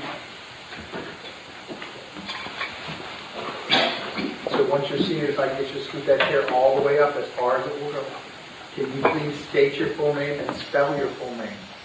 Kelvin Greenleaf, KELVIN GREENLEAF. Mr. Kilroy, the main question. Thank you, Judge. Mr. Greenleaf, how old are you? 61. 61. Yes. And what do you currently do for a living? I'm a fitness instructor, City of Coconut Creek. Previous to that, where did you work? Marjorie Stoneman Douglas High School. How long did you work at Marjorie Stoneman Douglas? 7 years. And what was your job at MSD? Security specialist. What does a security specialist do? Well, I was in charge of security of the school. My job would include moving students from classrooms, doing searches, doing investigation and reporting that to the principal. What is the difference between a security monitor and your job, which was a security specialist? The monitor's job mainly is just to observe and report. Okay, they walk around the campus, they see anything suspicious, they're to report it to myself or an administrator. Okay. And, or administrator, or would they at times report it to Mr. Peterson? Yes, it's criminal, yes. Do you know Scot Peterson? Yes, sir. Do you see him in the courtroom today? Yes, sir. Can you please identify him by an article of clothing, where he's sitting? Okay, it's right over here. What color tie? Red tie. Your Honor, the record reflect positive identification. The record shall so reflect. You may proceed. Now, what was your day-to-day job like at MSD? Day-to-day, normally I had to be work at 7 o'clock. I got in usually 20 to 30 minutes before, walked around campus, made sure I was positioned before the students walked on campus at 7:40. Well, starting around about 7:15, they were allowed to start walking on campus. I was just there to be visible, greeting the kids. What did you wear? Did you have a uniform? Shirt, we had a school board shirt, and just slacks. Okay. And going back to your day, so 7:15, students arrive around 7:40. Yeah, just pretty much walking around, checking out the campus, to make sure that everything's like pretty much in order. Okay. So, what do you mean by checking out the campus? Does that mean to make sure, like, just walking around, checking to make sure there's nothing left behind, anything on the courtyard. You know, we had a pretty big sized courtyard where most students have to come through to come to school. So I just made sure everything was nice and clear there. Now, previous to working at MSD as a security specialist, where did you work? At Monarch High School. I'm sorry, where? Monarch High School. What did you do at Monarch? I was a monitor at Monarch High School. So what is a monitor to a specialist kind of like a promotion? Yes, sir. Okay. And how long were you a monitor at Monarch? 3 to 4 years, something. Okay. In total, how long did you work for the Broward County School Board in the security, in the realm of security? It's about 12 years, maybe. Now, what is your background in regards to security? Just former military. Okay. And in the military, what branch were you in? The Army. Okay. How long were you in the Army for? 5.5 years. Okay. And what was your specialty? What was your MOS? 64 Charlie, motor vehicle operator. As part of being in the military, did you go through basic training? Yes, sir. Were you qualified or certified on firearms? Yes, sir. What kind of firearms? M16. What year were you in the military? What years? 82 to 87. And you said you were M16 is what you? Yes, sir. Is that a loud rifle? Yes. Is that a loud rifle? So is it safe to say that on February 14th of 2018, you were familiar with the sound of rifle fire or gunshots? Yes, sir. It was loud, yes, sir. Now going back to Mr. Peterson, in January of 2018, was there a training done on campus at Marjorie Stoneman Douglas? I believe so, yes, sir. Okay. And do you recall what that training was in regards to? It was about, we was getting ready to do a drill, the fire drill, pretty much about the same thing that occurred on that date in February. So you mean like code red drills, yes, things of that drills nature? and stuff, yes, sir. Okay. And do you recall who was the teacher of that class? Well, I want to say Detective Butler, I think it was. Is that Al Butler from school? Al Butler, yes. Was Mr. Peterson a part of that class? Yes, sir. Mm-hmm. Now, you also spoke earlier about your responsibilities as a security specialist involving administrative searches. What did you mean by that? I was authorized to pat kids down to make sure that they didn't have anything illegal on them. So I was able to do that. Okay. And when you conducted these administrative searches, was Mr. Peterson with you? Some of the time? On occasion, yes, sir. Mm-hmm. Did you see Mr. Peterson conduct administrative searches? Yes, sir. How often? Not too often. He was with me, yeah. I'm sorry, I missed what you said. When I do a search, he would come in, but he rarely did he perform any, but, he did occasionally. Okay. Now let's go back to February 14th of 2018. Approximately 2:15 in the afternoon. Where were you at that time? I was in my office, security office. And what building was your office? Building 1. Okay. Now, what is the first thing that drew your attention that something was wrong? Well, campus monitor in Medina put a call over the radio to Monitor Taylor in the 1200 building, stating that a suspicious person was walking towards his building. Walking towards the 1200. I'm going to show you what's already in evidence as states 1.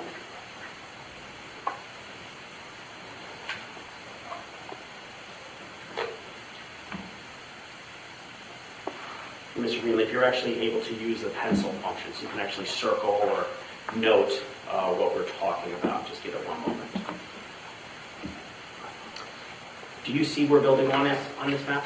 Hold on one second. You can familiarize yes. yourself with it. I see it. Using the pencil function, can you just mark where building 1 is? Never used one of these, though. Building 1. Okay.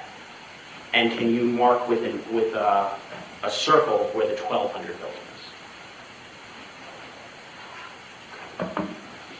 Now, when you heard that call from Campus Monitor Medina, where were you?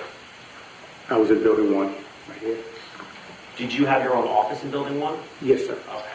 Were you in your own office when you heard that? Yes, sir. Did you overhear it over a school radio? Yes. Were you issued a school radio? Yes, I was. Is that the type that you have to charge? Yes. Okay. When did you charge it? I charge it overnight. I leave it in my charge overnight.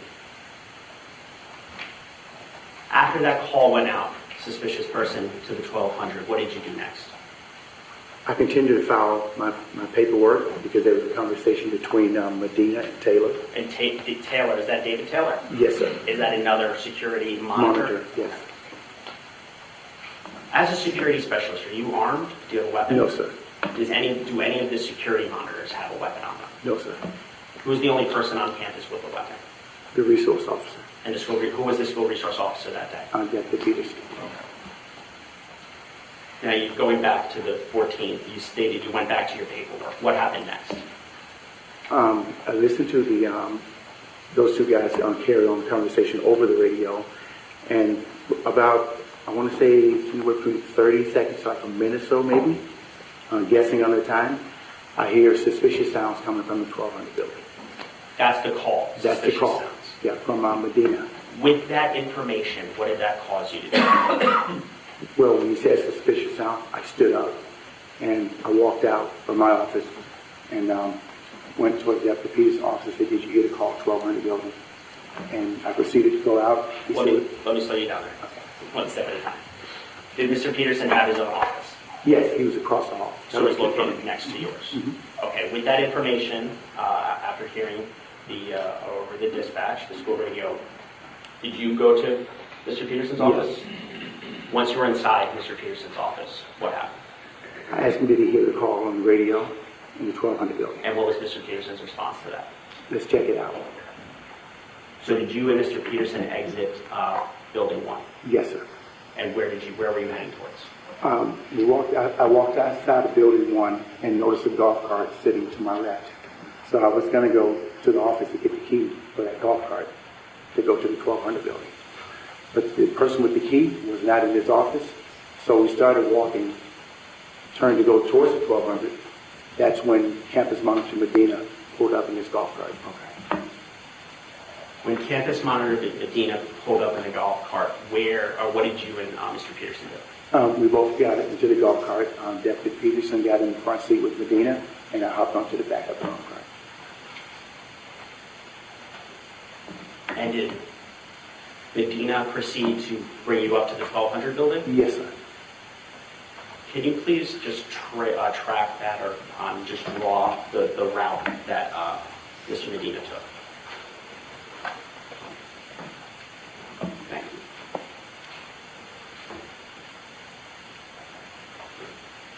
Now, on the ride up there, could you see Mr. Peterson? I was in the back. I could see him like leaning, talking on his radio. Okay. Which way were you facing? I was facing the front, looking north.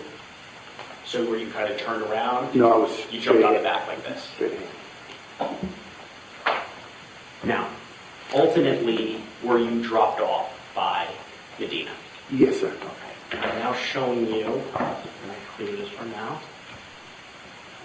Now showing you what's already in evidence as State 17 and composite 2 photographs. Looking at this first photograph here, can you please mark with an X approximately where you and Mr. Peterson were dropped off? It's somewhere over here. Oh, I'm sorry. Let me go back to pencil. I apologize. Now do it. It's somewhere over here. Okay. When you were dropped off, which way were you facing when you got off the golf cart? I was facing north. Did you see Mr. Peterson get off the golf cart? I don't recall it. Okay. When you first got off the golf cart, did you hear anything? I did hear something, yes. What did you hear? A gunshot. Where was that gunshot coming from? In front of me, the building in front of me, 1200 building. How did you know it was a gunshot? Look, I'm familiar with gunshots, but Deputy Peterson said shots fired. How far away, you can estimate this, were you from Mr. Peterson when you heard the shot and when he said shots fired? About 5 feet, so I was pretty close to him. Okay. At any point in time, did you see Mr. Peterson take out his firearm? Yes. Was he holding it in his hand? Yes, sir. Now, how far, and I moved the picture, so I'm going to erase it and start over. I apologize for that. Can you just mark again approximately where you were? How far would you estimate that you were from the building at that when you got off the golf cart? The building itself? Yes. You can guess this estimate. I'm going to say about 10, 15 yards, maybe. Okay. Were you pretty close to the building? Yes. And you said you heard the shots from the 1200. Could you tell whether they were inside the building? Yes, sir. Yes, sir. How could you tell? Just from the sound of it. Can you just describe to the jury what you mean by that? It was like a booming sound. It's like it was enclosed. Yeah. I've heard shots outdoors before and, also inside. It would sound like the shot was just enclosed. So it sounds different when it's shot from the inside. Is what you okay. Now, after that, you hear the gunshot. What did you do next? We turned, we ran south to the 700 building. Could you want to mark that? Kind of mark the route of the trail, tracing where you went? To here, over to here, on the corner. Why did you run away from the 1200 building? Deputy said take cover, so that's the direction we ran to. Did Mr. Peterson tell you to run that way, or did you just instinctually run that way? To follow me, yes. Mm-hmm. I'm sorry, I missed that answer. Yes, sir. Just distinctively, I ran south. And why did you instinctively run south? Away from the building that I thought the shots were coming from.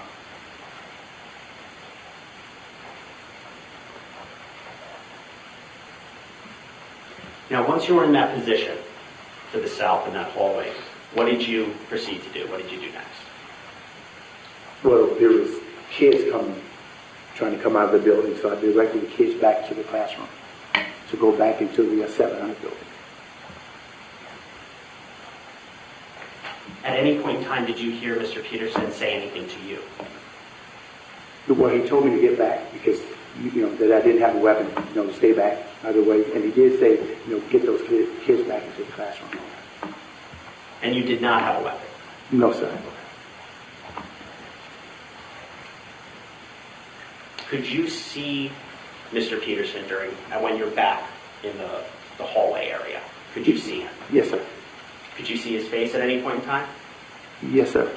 And how many years had you known Mr. Peterson? We were there for like 7 years, I think. And during your daily day on campus, did you interact with him almost every day? Yes, sir. Okay. Did you know him pretty well? Yes, sir. How did he appear to you when you saw him in that hallway? It was different. He was sweating and breathing hard, so. You said he was different. What thought process did you have? Just his facial expression was, just didn't look the same. It was kind of like, I don't know, kind of blank in a sense.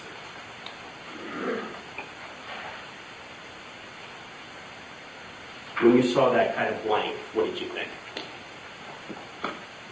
I really didn't know what to think. Whether he was going to respond, I didn't know. I just at that time, I just don't think he knew what was really what was going on. Now, when you're in that position, do you hear more gunshots? Yes. Approximately how many more gunshots? Probably about 4 or 5 maybe. And could you tell where those shots were coming from? Same place, same building, 1200 building.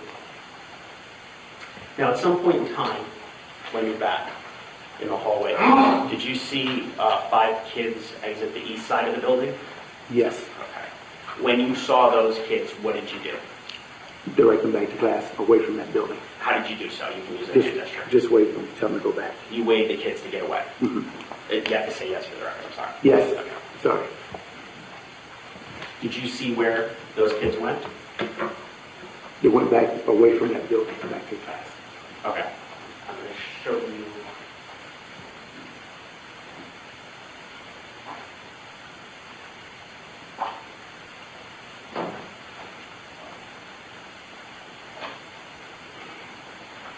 I'm showing you it's already in evidence of state 16.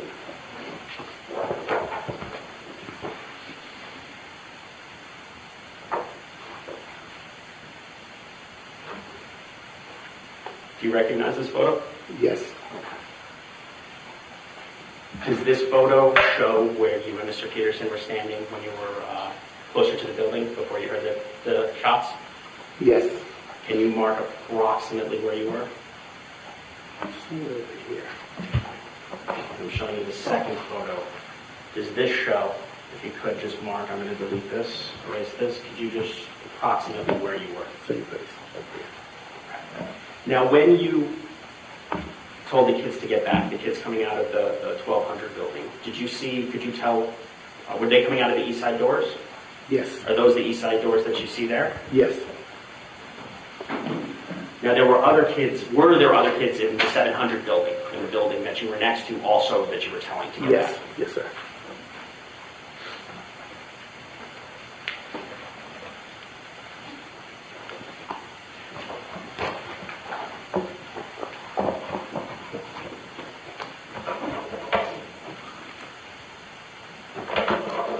Your Honor, at this time, I would like to show what's already in evidence as states 6 and F12, Your Honor. This requires the screens to be off? Yes, it does, Your Honor.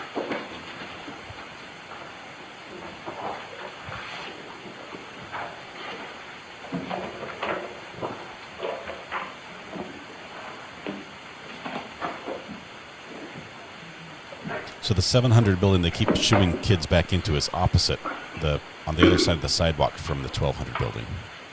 They run parallel to each other. So they weren't sending kids back into the 1200 building.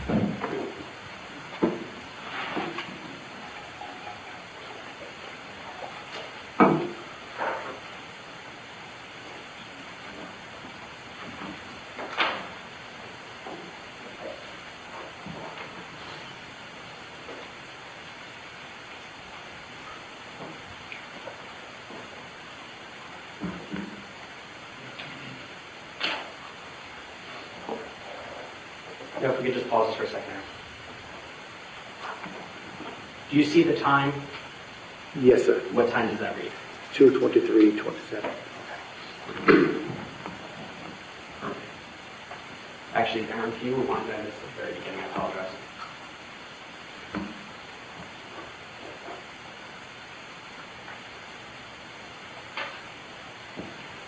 Pause it there. Do you see the golf cart? Yes. Bottom of the screen. Is that you hanging off the back? Yes, sir. Okay. And what time is this? It's at 2:23:16. Okay. You can play. I'm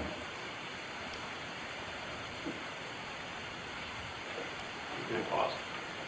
Looking at the bottom left-hand screen, 2:23:23, do you recall children coming out of the 700 building on that green, on the grassy area there? Yes, sir. Okay. Were they there because there was a fire alarm going off? I apologize. I don't know if it was, I don't recall the fire alarm. Okay. But something happened to come out of that building. But you recall seeing the children coming out of the fire alarm. That's going to be important.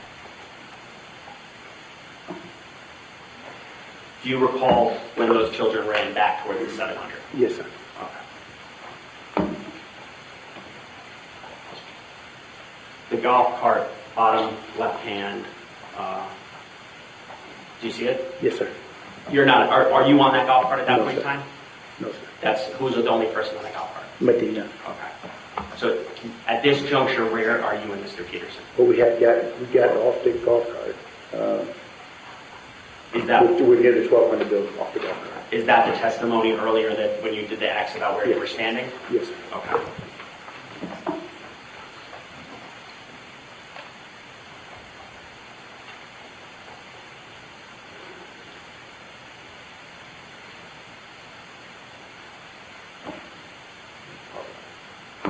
Bottom left-hand screen, do you see the time?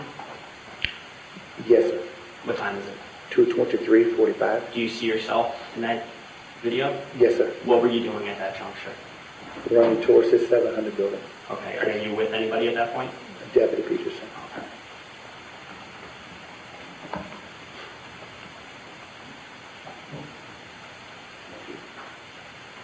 On the bottom left-hand screen, do you see the individual standing out there? I know it's kind of hard to see, but do you see it?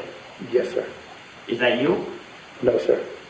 It's Deputy Peterson. That's Deputy Peterson. Yes, sir. I know it's hard from this angle.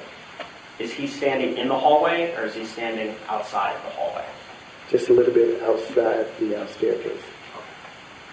And when you see staircase, looking at the top photograph, on the bottom right-hand side, you kind of see a handrail. Do you see it? Yes, sir. Where does that lead to? Upstairs at 700. Okay.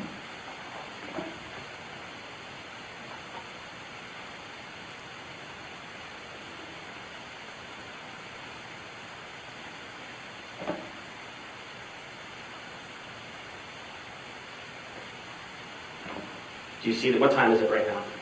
2:24:05. What's in your right hand? My radio. What are you doing with your left hand? I'm pointing, directing kids. Are those the kids? And then Aaron, if you rewind it a little bit, please. You get it, bud. Bottom right hand screen.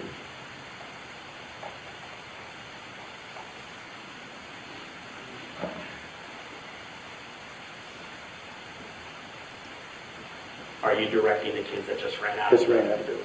That stairwell, bottom right-hand screen, do you see which stairwell, or do you know which stairwell that is? Yes, sir. It's on the east side of the building on the first floor.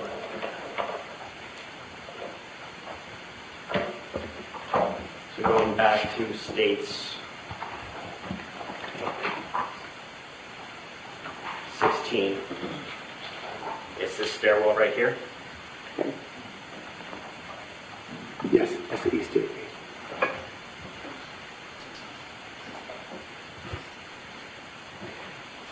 After waving the children out, or when you were waving the children out, where was Mr. Peterson?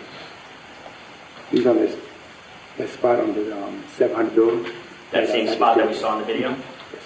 Did you ever see him leave that spot while you were next to him or around him? No, sir.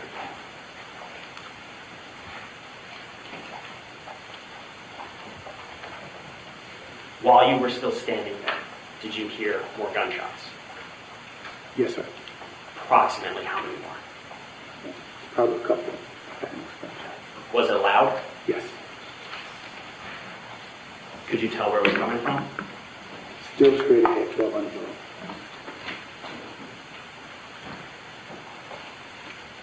Now, after you are going back to states 17. After actually, let me go to the second photo, state 17. After you're in the hallway there, do you ultimately leave that area? Yes, sir. Where did you go? I walked back south, back towards the auditorium. Okay. Why did you do that? To put more kids back. There was a couple of kids hanging out up in that area, so we put them back inside the auditorium. Okay. Now, we spoke earlier about these Code Red drills. What was your responsibility during a Code Red drill? Well, a Code Red should have completely locked down. I should have went and took cover or locked myself into a security place. But I just took it upon myself, I guess, to go where, the problem was located, where the problem was reported.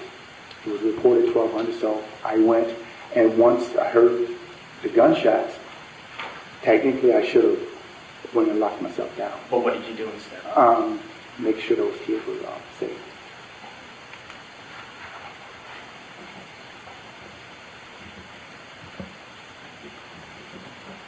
During the Code Red, based upon the training in January as well as other trainings being a security specialist, do you know what Mr. Peterson's job was during a Code Red? For Deputy Peterson?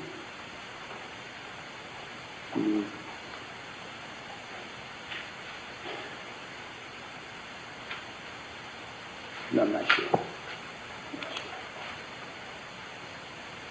Now, after putting the So he went to the training but doesn't know what the deputy's job is. I went to the camera room.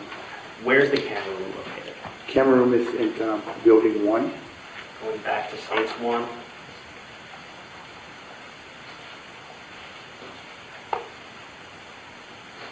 Building 1?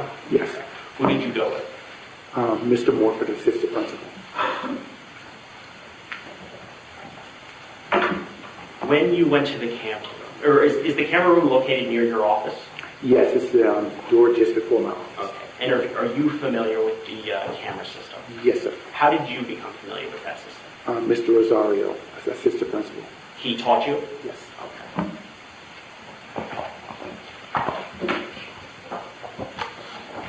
So was he the one that was giving the faulty information over the radio? Right, which way to turn? Where they thought it was live and it was actually 20 minutes delayed. I'm showing you it's been previously marked for states identification as 2Y or YY. Do you recognize this diagram? Yes, sir. Okay. Are you familiar with what it's detailing? Yes, sir. The direction. Okay. Is this diagram an accurate representation of what it depicts? Yes, sir.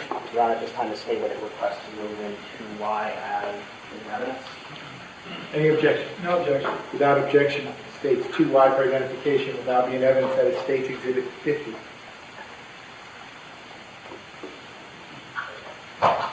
Honor, may I publish on the screen? You may. Mr. Granley, I'm now showing you what's been entered into evidence as states 50. What are we looking at here? Those are the position of the cameras inside of the 1200 building. And what do the red cameras indicate? The red camera are the ones that inside the hallways. Okay. And what do the black indicators mean? The staircase. Okay. And you're familiar with these cameras as you just testified, Mr. Rosario touched the camera system? Yes, sir. Okay. All right, push. You may. Mr. Granley, I'm now showing you what's been previously marked for identification as states 2Z or ZZ. Do you recognize this diagram? Yes, sir. Okay. And are you familiar with what's on it? What's depicted on this diagram? Those are cameras that's around the campus. Okay. And at this time, the state would request to move in what's been previously marked as states 2Z or ZZ. Any objection? No objection. Without objection, states 2Z for identification will now be in evidence that it states Exhibit 51.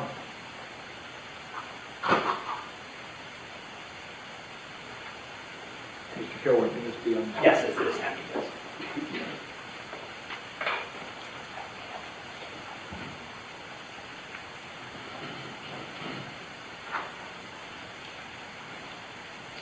So, Mr. Greenwood, going back to states 50, this is the 1200 building inside, correct? Yes, sir. Okay. Now looking at states 51, what do these indicate? Those are other cameras that's located on campus. Okay. Now, focusing your attention to the building 12 on the east side. All right. Are there any cameras that are focused on the east doorway of the 1200 building? For the entrance part, no. And looking specifically at camera angle 54. Do you see that there? Yes, sir. Is that the camera angle that we saw before when you and Mr. Peterson ran from the 1200 building back to the 700 building? No, sir. Well, the one pointing down the walkway, yes, it did point down. Camera 54.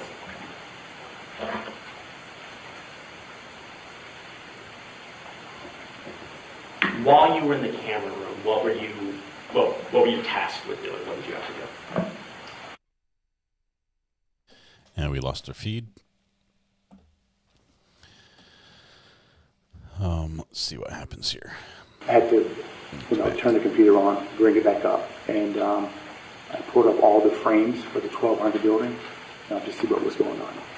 By frames, do you mean from the cameras inside? Inside the 1200, yes. First floor through the third floor. Okay. In terms of the camera system, how does it work? Is it a live feed? Yes. Okay. When you hold it up, you said you turned you turned the computer on, brought up the cameras. What did you do after that? I had to pull the 1200 building separately away from the rest of the cameras. So once I set it up from the first to the third floor, and that's when it was visible for us to see what was going on. Could you see what was happening live when you did that? Yes. Could you actually see anything? No. We did see, when I turned it on live, there appeared to be dust, smoke, or something of that nature in the air. Okay. So because there was dust and smoke, what did you do? I took it back to the recorded section. We put it on record to see what had happened previously to that, see what caused that smoke. Okay. So I took it back to the very beginning. That's when I saw the suspect walk into the building. Okay, so just for clarification for the jury, you can watch it live, but it's also recorded, yes. So you actually rewound it to actually see what had occurred in that building. Right. Okay. And approximately how far back did you have to rewind? Not far, because I had an idea of what time we wanted to look back, around 2:15, 2:20. So I had to go back too far. We got there, I don't know, about 2:30, 10:30-ish, maybe. So about 15 yeah, minutes 15 or so? minutes. When you're operating the system, what is Mr. Morford doing? He was on the radio, transmitting. Do you know who he was transmitting to? Talking to Deputy Peterson. Could you hear when Deputy Peterson was responding back to AP Morford? Some things, but I don't know exactly what what he was responding back to, because I was focusing on the camera, telling Morford what to pass out.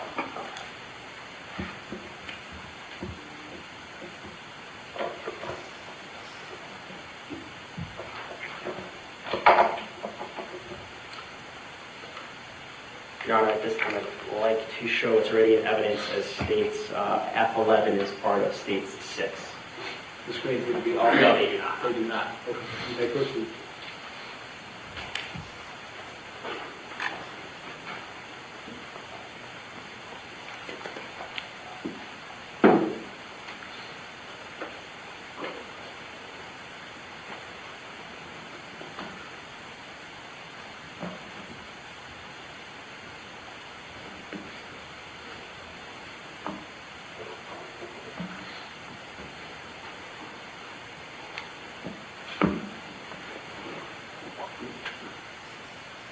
Mr. Greeley, you've seen this video before, correct? Yes, sir. Okay. Do you see yourself on it? Yes, sir. Is that your office? Yes. Okay. Where is Mr. Peterson's office?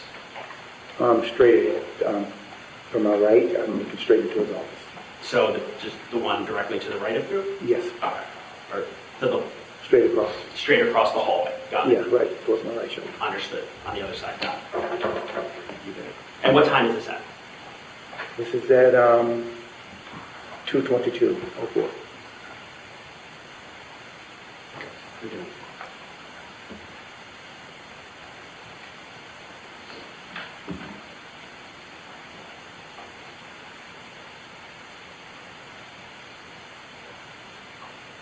Who is that behind you? That's campus monitor Stabley.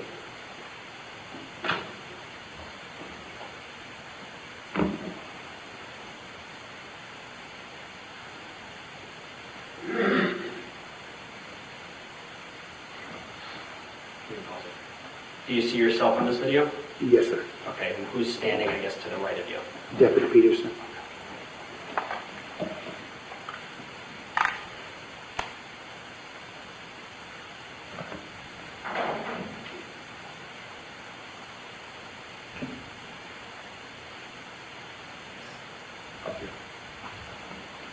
Do you see the time here? Yes, sir. What time is it? 2:22:39. You begin to head north at this point? Yes, sir. Are you doing it in a quicker Yes, manner? sir. Why is that? Hear sounds.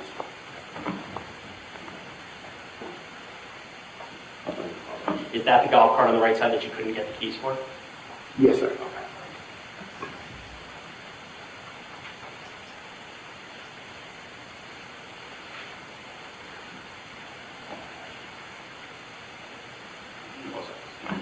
Is that you on the back of the golf cart? Yes, sir. That is the one driven by Medina with Mr. Peterson on the passenger side? Yes, sir.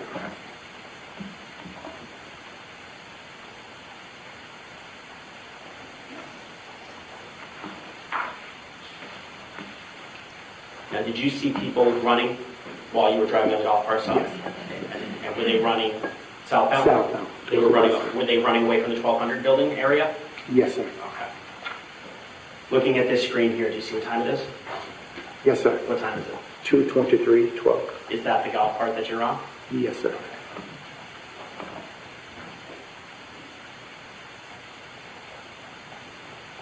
Do you see what time it is? Yes, sir. What time is it?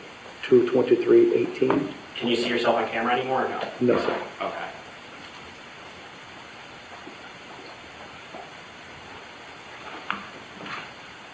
Are these the students that you saw walking out? Yes, sir. And then these are the students you saw running back? Yes. Away from the 1200? Yes, sir. The golf cart, top left. Do you see what time it is? Yes, sir. What time is it? 2:23:33. At this point in time, where are you? I'm off the golf cart. I was standing by the 1200 building. So you're off video? Yes, sir.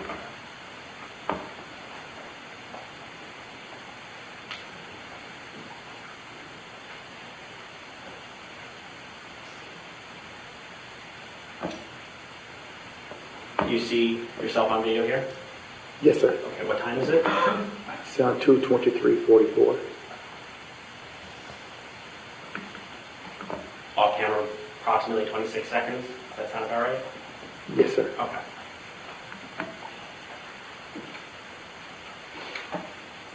Did you see yourself, and I can remind you of not going with this gesture? Yes. What were you doing there? Waiting to send the kids back.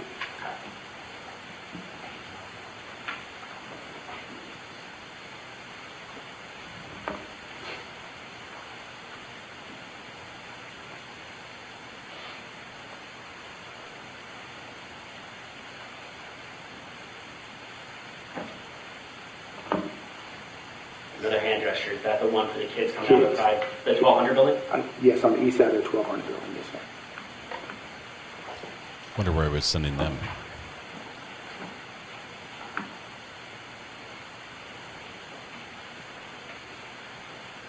Do you recall who these two individuals are? There's two school teachers. Okay. What were you doing there? Directing them to go back because they were going to their building. They was going to the 1200. And you said their building, so that's where they're assigned? Yes. Okay.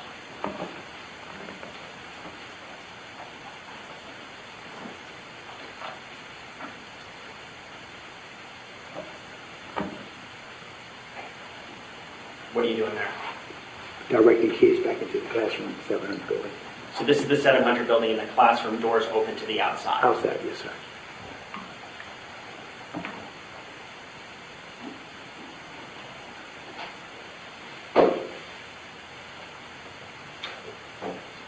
Now, during this whole time here, where's Mr. Peterson?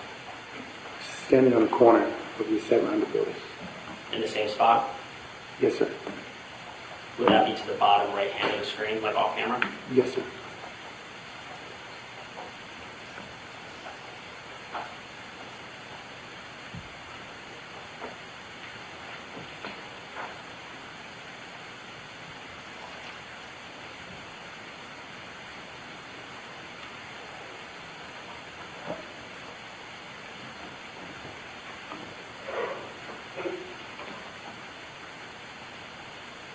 Who is that person walking towards us there? Campus monitor Stockley.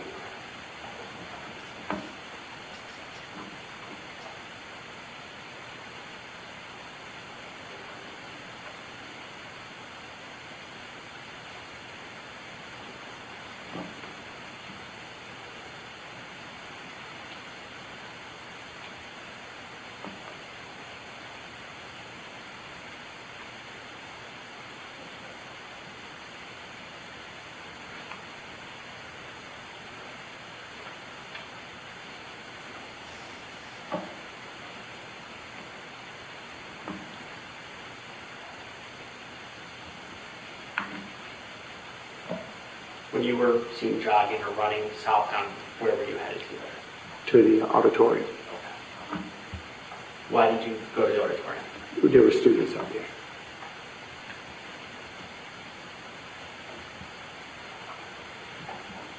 Approximately how long were you with Mr. Peterson in that general area that we just saw? Over 2 minutes. Did you say? Over 2 minutes? Over 2 minutes. No. During that point in time, did Mr. Peterson leave the spot that he was in? No, sir. Over that point in time, did you see Mr. Peterson do anything besides operate the radios? No, sir.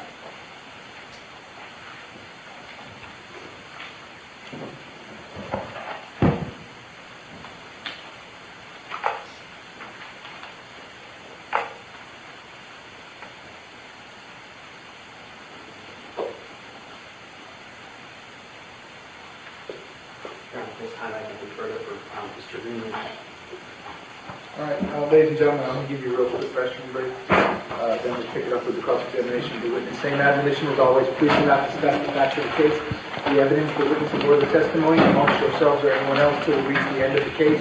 You will leave the notepads in your chairs and step in the back home in 1 moment. I will be right back with you. Thank you. So we got a quick restroom break for the jury and for you guys if you need one. I don't know what mic it is they have turned on that's just static, but it's... So bad. Okay, we're outside the presence of the jury. Real quick 5-minute restroom break. Sir, if you want to step down, you may do so. You can talk to anyone you want about anything you want. It's not anything to do with your testimony or the facts of this case. It's just like you're on the witness stand. Yes, sir. All right, so if you want to use the restroom, I'll see you back here in 5 minutes. We'll be in recess for 5 minutes. Okay.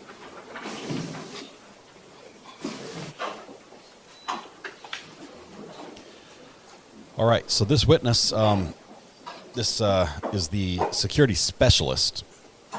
He's not a monitor, he's a specialist, and he, let's go here, there we go.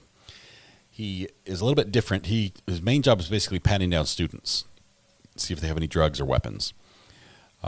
He has reported that the first thing he heard was that there was a suspicious student headed towards the 1200 building, or a suspicious individual, and then there were suspicious sounds, and I guess that's when they took action. That's what I heard. I'm not sure if they took action on the suspicious student or suspicious sounds. But either way, they get up there. They go first to go find somebody with the golf cart. They go to the first one. The guy's either not in his office or not there that day, something. So the golf cart keys are not available, so they have to go find somewhere else. They start walking, run into another gentleman with the golf cart, hitch a ride with him, and drive up to this space, this walkway, a covered walkway that goes by the end of the 700 building and up to the 1200 building. They get dropped off at the end of the 1200 building and then spend a few minutes there. And they say they hear some sounds. He says he hears some sounds. He says that the sounds were coming from the 1200 building. What he has not said is if the sounds, and he said they're very loud, he has not said if they felt like they were shooting out from the 1200 building or were shooting within the 1200 building. But it would indicate that he thought there was some threat from that because he was sending people back into their classrooms to hide, to not be outside the 1200 building, which would mean that you could get shot at from the 1200 building. That's what I gathered from here. Fun little comments that stood out to me. Not fun, but just intriguing. He did attend the same Code Red training that Mr. Peterson participated in on the campus. Now, this is a training for students, teaching students what they are supposed to do, what administrators are supposed to do, and what teachers are supposed to do during a Code Red. And that was basically lock down, get that safe space, barricade the door if you can, to hide. It was it. To hide, be quiet, hide, wait for the police. And he was asked from that training, do you remember what the police responsibility is? And he said, no, I don't. That's interesting because the training does not cover what the police do. Occasionally in that training that we heard from other testimony, they get asked what it is, and the most often question is what the police do during that time, and it was run towards, take it out, take care of the problem. But he does not follow his training. Instead, he goes up to the sound and directs students back in. I really am curious where he directed the kids that were coming out of the 1200 building, where he sent them. Because he was pointing back, and there's nothing really up there. I'm not sure if he told them to get to the parking lot or sent them back into the 1200 building, which would be very tragic if he did that. Thought I heard him say the sounds were inside because of the boom sound. Yes, he did say he could tell they were inside because of the boom. I think he was trying to describe some sort of muffling on the sound, whereas if the sound was coming directly from a firearm near you, it may sound more like a crack type sound of an explosion instead of a boom which is muffled. Paula MC says, I keep wondering how Chef is doing with her sprained ankles. I know it's totally off topic. Yes, she's doing okay. She has, to stay off them a little bit.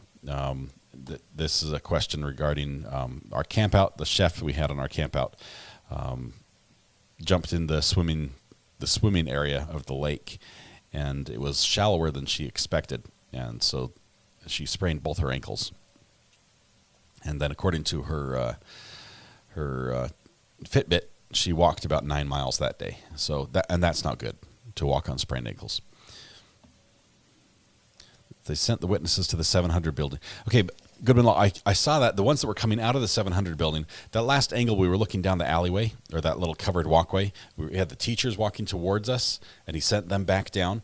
As he does that, send them down on his right, that's the 700 building. So kids were coming out of the 700 building, the drama class, I believe. He sent them back, but then when he's walking towards us, the same direction the teachers were, there are kids coming out of the 1200 building, and he points away. There's nothing else but the 1200 building there. So I don't know where he was sending them. Those are the ones I was curious about.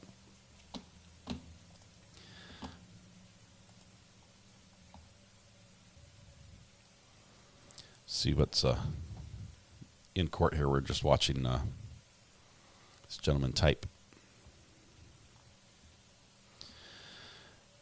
Did we pitch in with the cooking? Purple Haze? No, I did not. We did have two other adults show up to help, and some of the other people who were there that were not planning on helping stepped in and were much better at cooking than I would have been. I did step in with the heavy lifting, though, and moving stuff around. Did a lot of that. Takes me weeks to heal sprained ankles. Yeah, there's just a couple weeks of stay off them. And he sends those kids to the field. Okay, so he sent them. So the 700 kids went back in the 700 building. The other kids out of the 1200 he sent to the back, that field.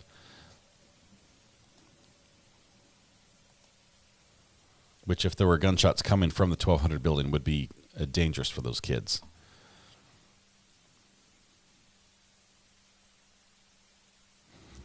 Imagine hiring one guy to pat down 6,000 kids for guns and thinking it was correct. I think it was only 3,000 kids at the school. At this one, but that's still, it's a big school.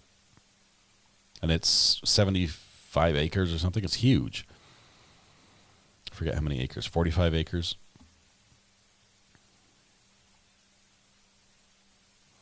Nenya Biz says, I think he should be found guilty. He did exactly what Uvalde did, in my opinion. As SRO, his job is to be the first line of defense, and he failed.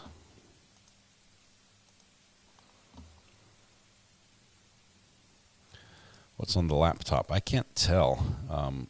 Looks to be some sort of text-based editor.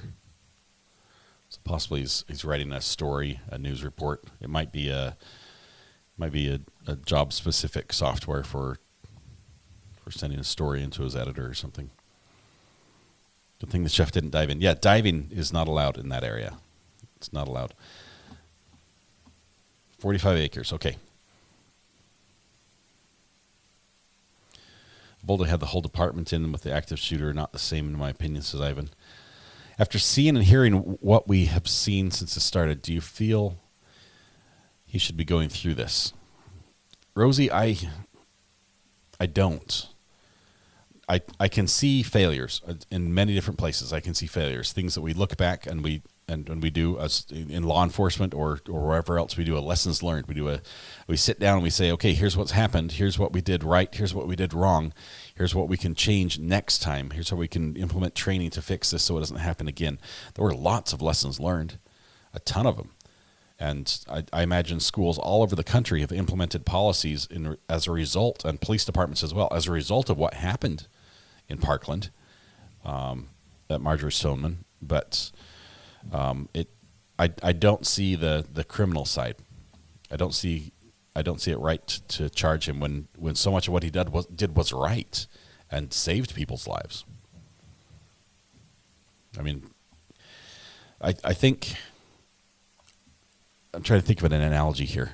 Say you happen onto a car accident scene, and it's your belief that the victim, who appears to be unconscious in the vehicle, is in danger, that the car might catch on fire.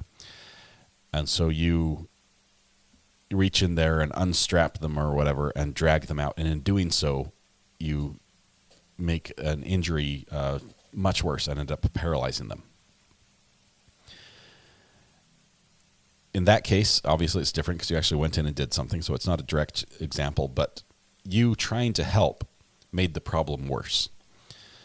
And the way that Scot Peterson was trying to help looks a little bit different because it was gathering information than actually going in and pulling people out. But if we if we assume from what he's told us or from what we heard that he didn't have the information to know where to pull people out, then we can see what his behavior was trying to help. And even if it made the situation worse or didn't stop the situation that he could have stopped had he gone in to help, I feel like we're prosecuting the Good Samaritan in a way, even though there's more he could have done and possibly in hindsight would have done differently. Gentleman with the laptop is the father of one of the children, I believe. I don't think he is. I think he's on the press side. I think all those benches are reserved for the press on this side and the family's on the other side. Obviously, he isn't watching the stream. Yeah, we would see ourselves if he was. Ricky Watson, 3 months already, man. That's awesome. All right, thanks for all you do, sir, and your mods. Thank you very much, Ricky. I appreciate you being here.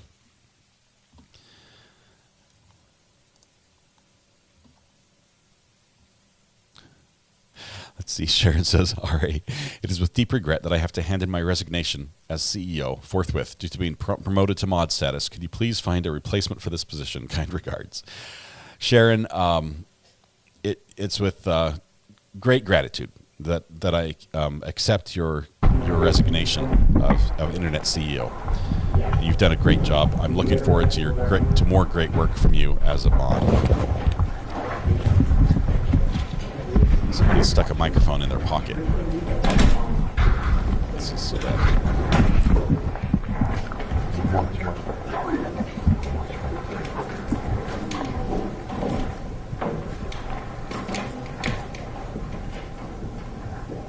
Okay, we need to have.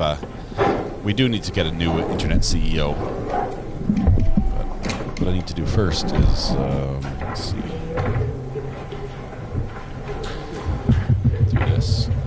We're going to need the counter. Probably, is that big enough? Do we need the bigger counter? Okay, I'll go back on the record. Schedule for Scot Peterson, 197166 DFN. Mr. Jones, Mr. Killer, Mr. Cleaner, present for the state. I have Mr. Driver, present, Mr. Peterson. Who likewise is present. You're outside the presence of the jury. The witness remains on the witness stand. State, anything you need to address before we resume? Your Honor, there was just a question with Mr. Aguilar and wanting to use a photograph for the witness. I mean, I know do it. I'll call you the one you gave me. We're hearing the cameraman breathing. It's not ideal. But no objection. But no objection. Okay. This is the entire count. Before we bring the jury back in and begin the process. No, you're not. Okay. Please bring the jury back.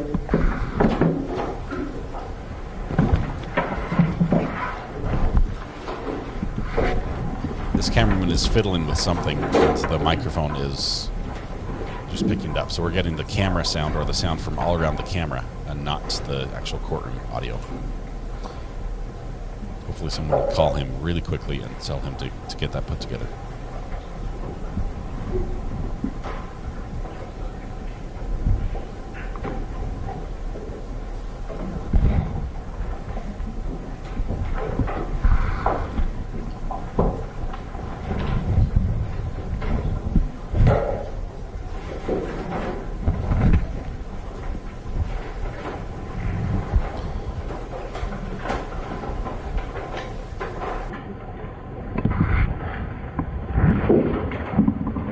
This is driving me nuts.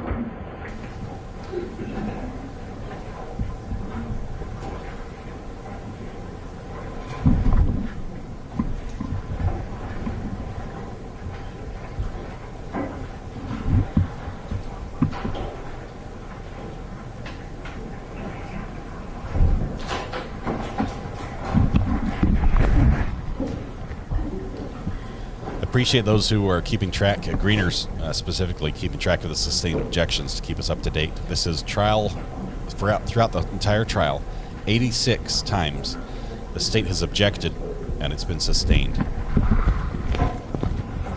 We're going to probably see some very, I'm sure why we're zooming in on their papers, but we're probably going to see some very strong line of questioning here to draw out some things that favor Mr. Peterson. Ladies and gentlemen, welcome back. Come on in.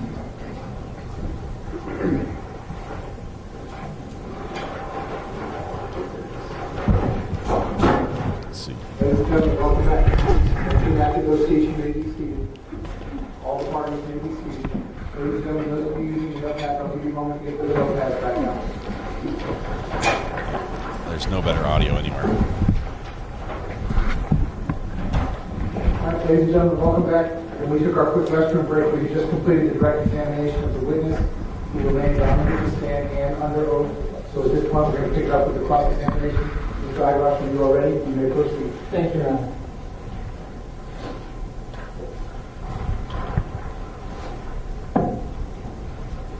Good morning. Good morning, how are you? I'm choosing to be wonderful. You?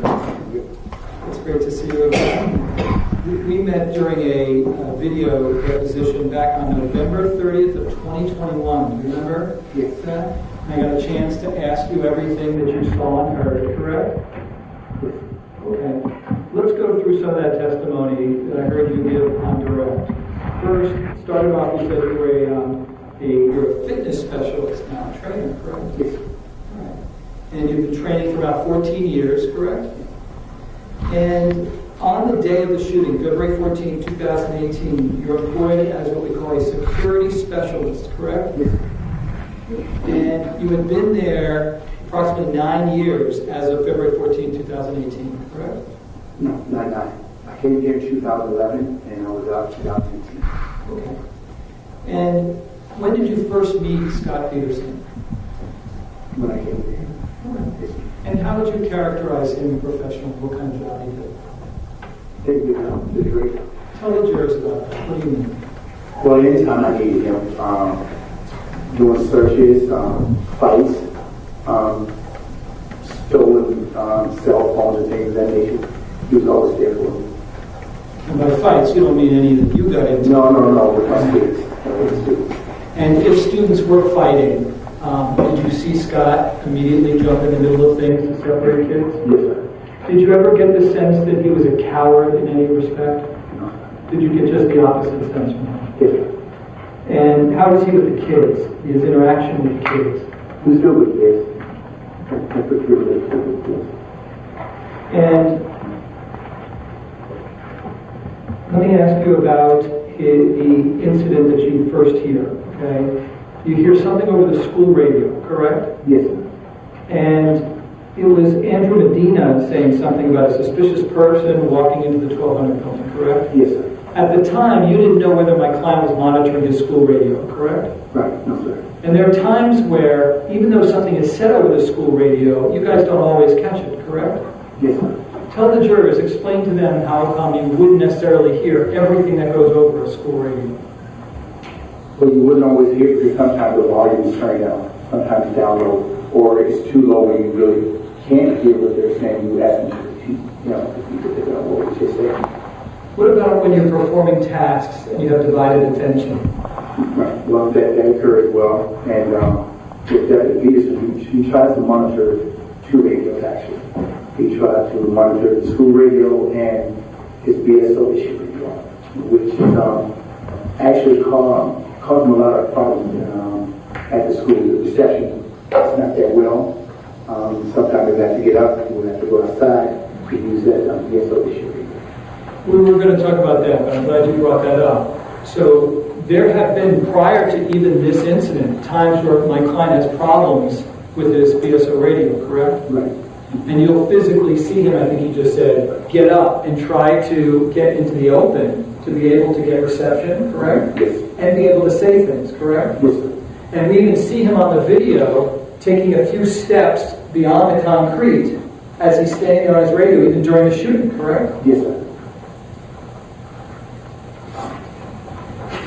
And one of the things that you do when you walk into his office is you wanted to know whether he even heard the school transmission, right? What came over the school radio? Well, I asked him, did you hear the transmission? And you would never have assumed that he would have heard it because there are many times where he doesn't hear those things, correct? There are occasions, yes. All right. And he never answers you when you ask him if he heard it. He just said, let's go, correct? Yes, sir. All right. So you don't know what, if any of the things that came over the school radio he actually heard, correct? I don't know. No, sir. No. But you do see him doing something in his office. He's working. He's researching. You saw that, correct? Yes. Tell the jurors what you saw when when those transmissions went out over the radio, what he was actually doing in his office at the time. We was on the computer, because it was a pretty busy day. We had a lot of searches going on. He was doing paperwork. When I spoke to him, his back was turned. He was on the computer typing. So. You didn't see him with his school radio on him. You saw it charging on the other side of the room, correct? I don't remember seeing his radio, but I remember seeing him at the computer doing work. Got it. And it looked as if he was intently working on his computer, correct? Yes, he was on the computer, yes, sir. Now, he doesn't hesitate. In other words, some lazy cops, I guess, will just, you go deal with it. He jumps up and immediately leaves, correct? Yes, sir. Yes, sir. He said, okay, let's go, correct? Yes, sir. Yes, sir. Yes, sir. Now, when you get into outside of the 100 building where your office is located, the fire alarm goes off, doesn't it? I don't recall that. Okay. But isn't that the sound that you hear when you initially come out, you guys are walking, and then we see on the video, and I can play it for you, you then start to move quickly because the fire alarm goes off. I remember me starting moving quickly, yes. Okay.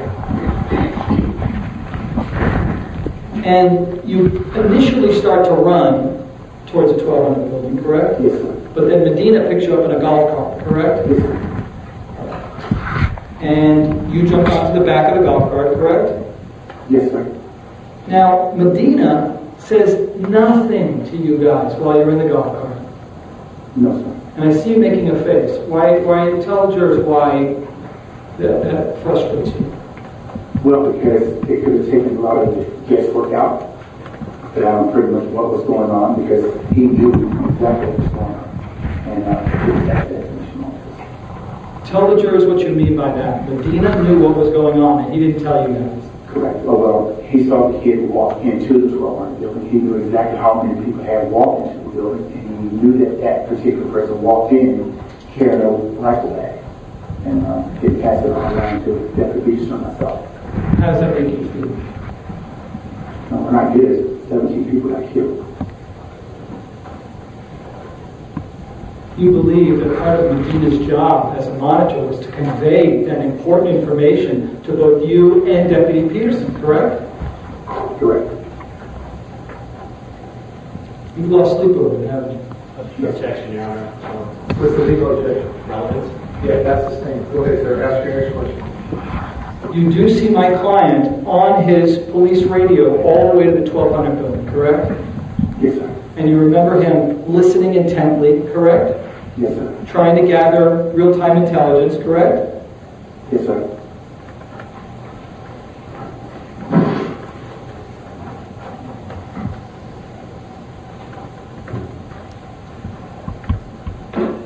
So when you arrive at the 1200 building, both you and Deputy Peterson get off of the golf cart, correct?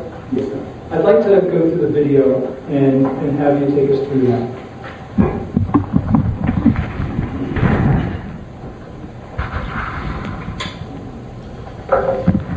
This cameraman should be monitoring his own audio, and he's not.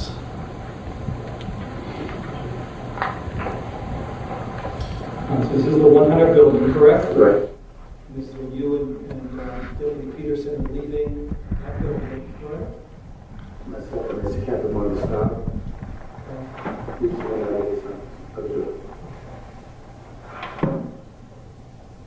This is the 22214 we're seeing, right? 222, yes, sir. And so that's, who's that in the hallway? You and Deputy Peterson? Yes, sir.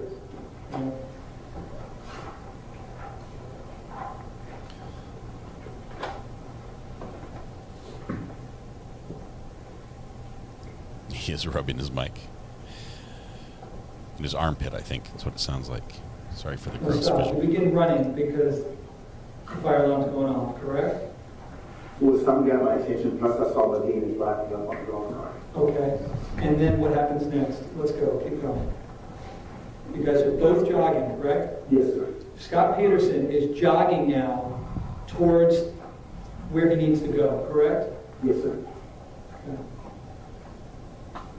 And at that point, let me just pause for a moment. When you see him jogging and you see him acting up to this point, do you believe he's doing everything he can to be present and to help whoever needs him? He was trying to get down to the area where he was going. Okay.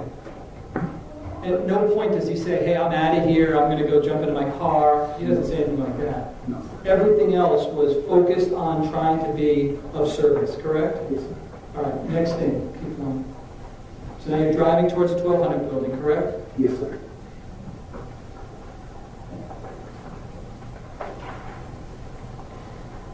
And pause for a moment. You had described Scott's demeanor. You had never seen him act this way before. No, sir. Had there ever been a scenario on campus in all those years that you would analogize or say was similar to what you were going through here? No. It was like nothing else, correct? No, sir. And even you, how are you feeling at the moment? Not good. I can understand. Did Scott look the same way? Yeah, he had a little bit more pressure. I think it was a bit more stress over him trying to handle the radio and stuff like that. You saw that he looked pressured? Yes. He looked stressed? He didn't look like a man who was calm and just standing around doing nothing, correct? He was on his radio majority of the time. And keep going. This is between the 7 and 800 building, correct? Yes. Trying to fix the audio We're as about best I can. 223.20 right now, correct? Yes. All right, pause for a moment. There are kids coming out of the 700 building, correct? Yes. And they were all coming out because the fire alarm had gone off, correct? I don't know the reason why he came out. It could have been, I don't know why he came out, but I do know that they were coming out. Well, the bell hadn't rung yet, correct? No, it hadn't, but I like to say, myself, I don't remember hearing the fire alarm. I got that. And isn't that, I mean, and you wouldn't be lying about that if the fire alarm was going off. It's just one of those things, right? Is that a yes? Yes, sir. Meaning that because this was a very stressful situation, it's possible the fire alarm was going off, which would make sense because the kids are leaving the 700 building, right? Objection is to counsel testifying. Yeah, that's the same. Go ahead, sir. Ask a question with a question mark at the Would kids be coming out of the 700 building prior to the bell leaving like this unless there was a fire alarm? No, sir, not. Okay. So how many hundreds of kids are in the 700 building? Quite a few. Let's ballpark it, just so we know how many came out. Just when I work in that area? Or The entire 700 building, I know. The entire 700 building, it's like hundreds of kids, like 600-700 kids maybe. Okay. And there's no kid that's immune to the fire alarm. In other words, you don't have any special kids who they get to stay in the building. They're coming out, correct? And did anyone ever ask you to compile a list of all the students who came out of the 700 building during the fire alarm? No, sir. It wouldn't have been difficult, right? Because there's a teacher, and each teacher has a classroom, correct? Yes, sir. Do you know any of these kids that are coming out? Like, can you identify any of them? I can't write it down, but I'm pretty sure I know what I'm going to. Okay. And keep going, please. And you see that they look like they immediately start running in a different direction, correct? Objection is to counsel testifying. Yes, that's the statement. Yeah. Do you see them reacting on the video? Yes, sir. Okay. And in which direction do they run? They're running back south, back into the building. Okay. Just 10, I think it was. All right. And pause for a moment. So there's a period of time where you both don't run to cover yet, correct? Right. You're standing by the side of the 1200 building, correct? Yes, sir. All right. And you said that you heard some shots fired, correct? Yes. And isn't it a fact that you merely assumed, based upon what you had heard on the radio, coupled with the sounds, that they were coming from the 1200 building? Well, I knew there was a gunshot and was confirmed when the police yelled out, shots fired. Okay. So in terms of the location, though, didn't you make an assumption based upon what you had heard on the school radio, coupled with the sounds? You assumed that they were coming from the 1200 building, correct? No, sir. I knew they was coming from the 1200 building. Do you ever then say to Scott, hey, Scott, there's shots in the 1200 building? No, I didn't say that. Okay. So with all fairness, you don't know what he was thinking, correct? Right. I don't know what he was thinking. Got it. And he doesn't immediately run to a position of cover. Both of you stand next to the building, and then you see him on his radios, correct? Yes, sir.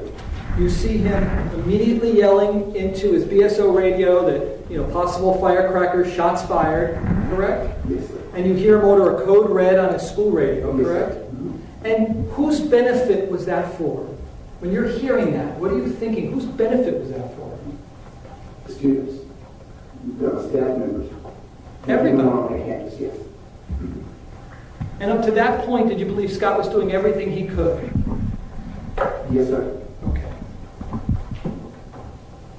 And even though you thought that the shots might have been coming from the 1200 building, number one, you don't know how many shooters are on campus, correct? Correct. There could be, in your mind, multiple shooters in different locations, correct?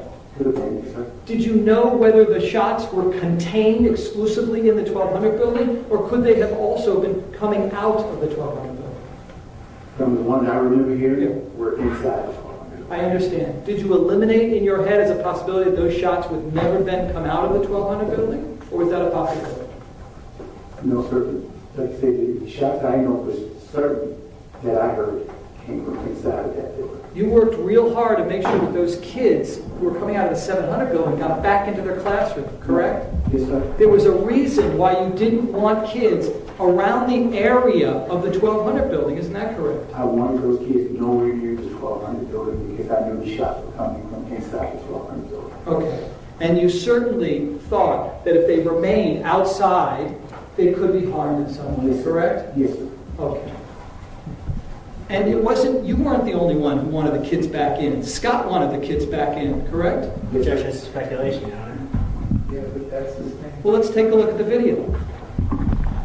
You remember him showing you the video earlier, correct? Yes, sir. Where you're gesturing to get the kids back inside, correct? Yes, sir. But take a look. Isn't Scott gesturing as well? Judge, I'm going to object to that. Yeah, that's the thing.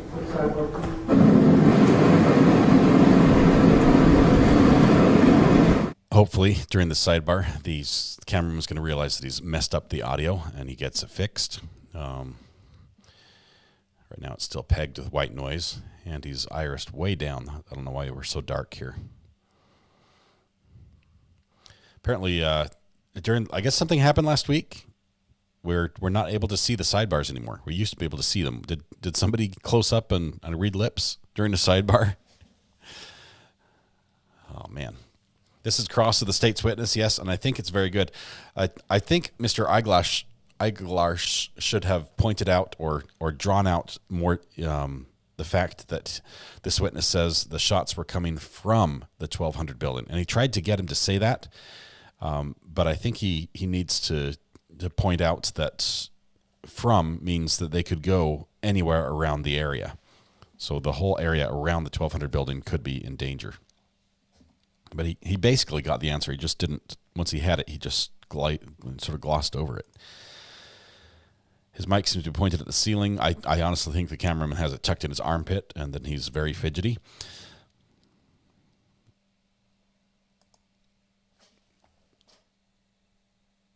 But he did tell me, hey, make sure those kids get back in their classrooms. So he specifically asked you to make sure that those kids went back in, correct? Yes, sir. Did it seem that he had a sincere belief that those kids were in harm's way? Yes, sir.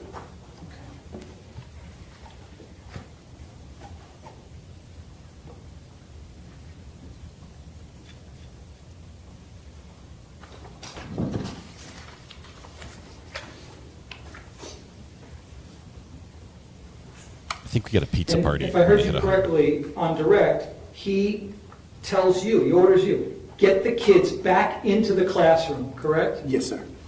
And he didn't say in a soft voice. It was a loud, powerful voice, I would imagine, correct? Yes, sir. It was clear, loud and clear.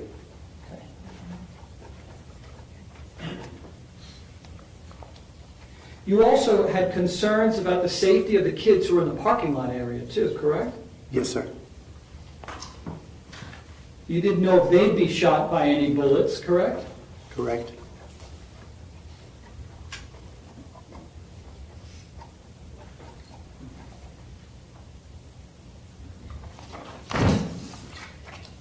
You recall seeing my client as he's doing all this. He's sweating, correct? Yes, sir. He's breathing hard, correct? Yes, sir. And it was your words that I heard on direct, correct me if I'm wrong. I didn't think he knew what was going on, correct? Right. Yes, Tell the jurors what you meant by that. Well, when I looked at him, he just had like pretty much like a blank look on his face. There was so much going on, and I can imagine the stress, the pressure that he was under. So, and I pretty much just like I felt helpless, like there's nothing I can do, and I just don't think he realized pretty much what was going on. But you do see him monitoring both radios in real time to try to figure it out, correct? Right. Yes, sir. And while he's monitoring both radios, trying to figure it out, he had his pistol out. You saw that, correct? Yes, sir. You also remember him scanning the area with his handgun drawn, correct? Yes, sir. And to you, it appeared that he was trying to look and see where the shooter or shooters may be located. Isn't that correct? Yes, sir. He did look out straight ahead and did look to the left and to the right. Yes, sir. Okay.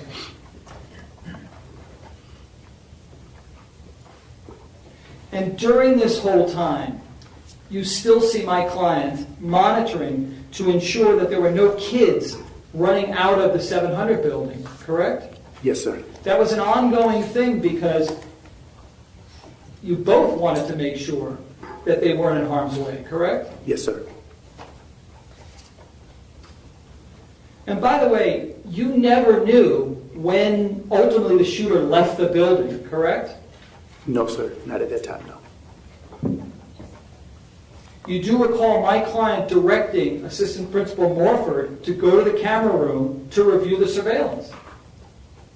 I don't recall hearing it, but once I got up to Morford, he did say, let's go to the camera room. Okay. So.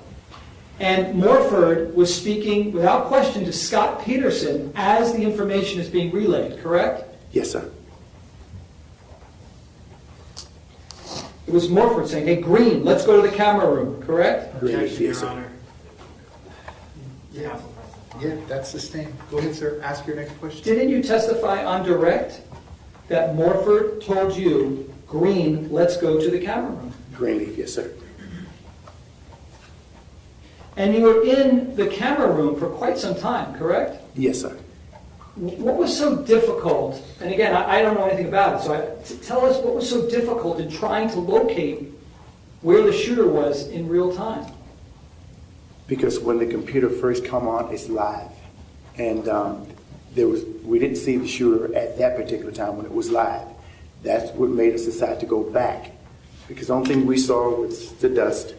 When it was live, we saw a few bodies on the floor, and that's what made me take it back to the beginning to find out what had transpired. At no time during this lengthy process of you reviewing the video did my client stop talking to Jeffrey Morford, correct? They were communicating on the radio. Okay. Yes, sir. It continued back and forth through this whole long process, correct? Yes, sir. We was feeding him the detail that we saw inside the building, yes. Okay.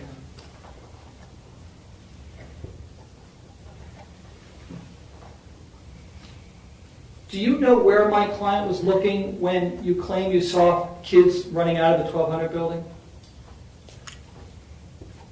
He was standing on the corner. I don't know exactly what he was off doing. I mean, I know he was on the radio, but where he was looking, I don't know. Those kids never came towards you, did they? No, sir. And from the photo that we saw earlier, where's that photo?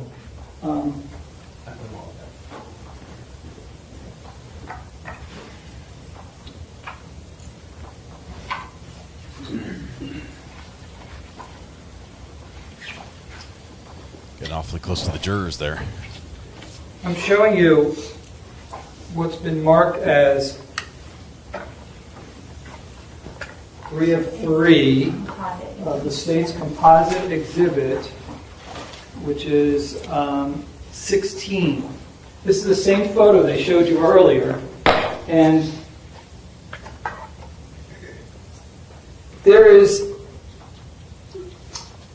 what is that in front of the door of the east stairwell? The pipe with the fence around it? That was there on the day in question, correct? Yes, sir. and also that big maroon pillar, correct? Yes, sir. And you just happened to be looking as those kids ran out, correct? Yes, sir. But at no point do they turn and run towards you or Scot Peterson, correct? Right, correct.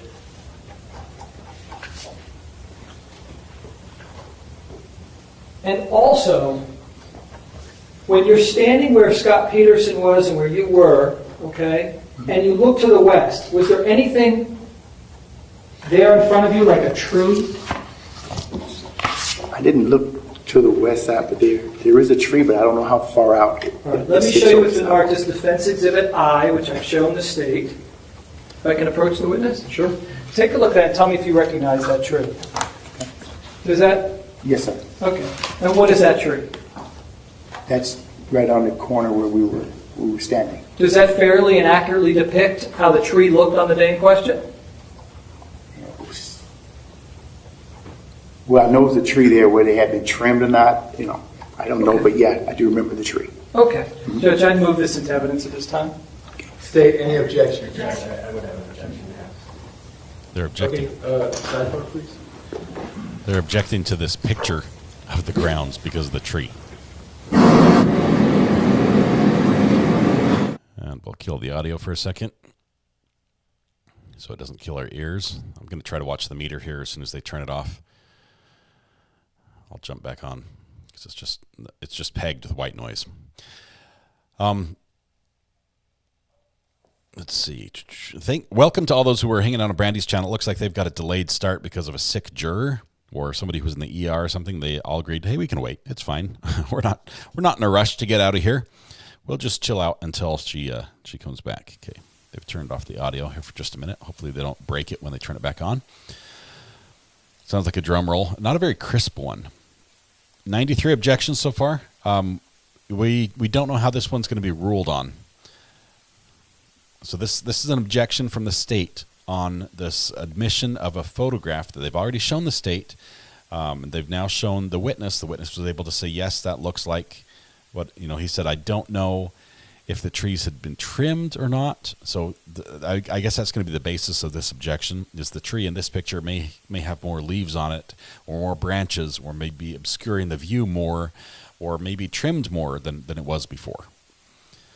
Did I have something to do with that tree? No. I would never. Would never.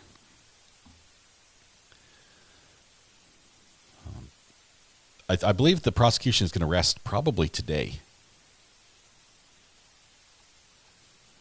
Show the tree. They can't show the tree unless it's admitted into evidence. Right now, the witness has seen it, the prosecution, and obviously the defense has seen it, but we can't see it unless it's admitted into evidence, and then they'll be able to publish to the jury. Jury has not seen this yet either.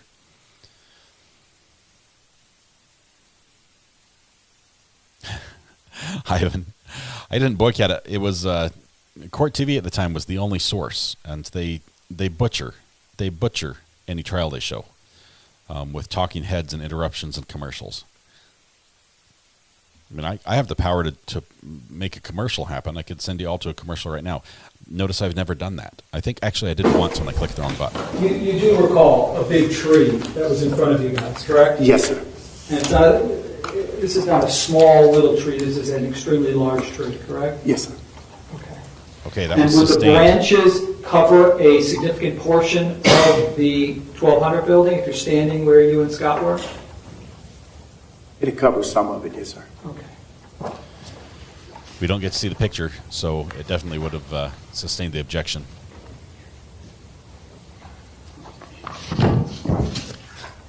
Did not carve anything into these trees. I would. When the prosecutor asked you how many total shots you heard, it was only a few, correct? 5 or so or more. That's it. Yeah. All right. Yeah. You know that approximately 70 were fired. You know that, correct? When you were there. Now I know, yes, sir. Yeah, that's sustained. Do you know why it is that you heard only a few shots?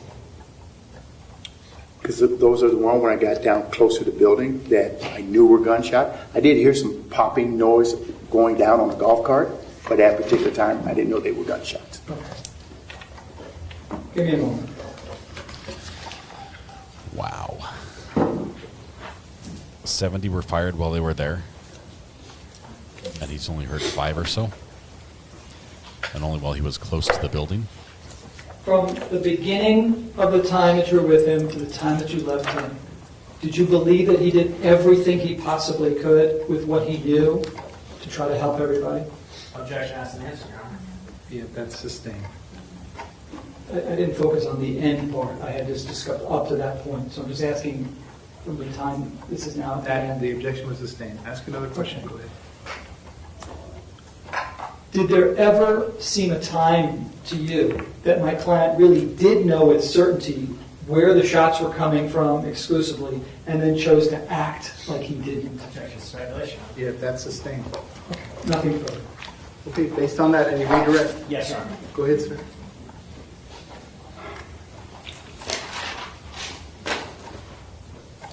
Okay, so did I miss one there?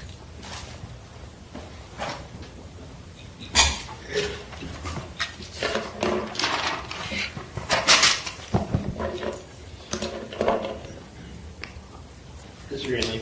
Yes. On cross-examination, early in the cross-examination, defense counsel asked you if the defendant was doing everything he could. Do you recall that question? Yes, I recall. Yes, sir. Have you ever had any police training?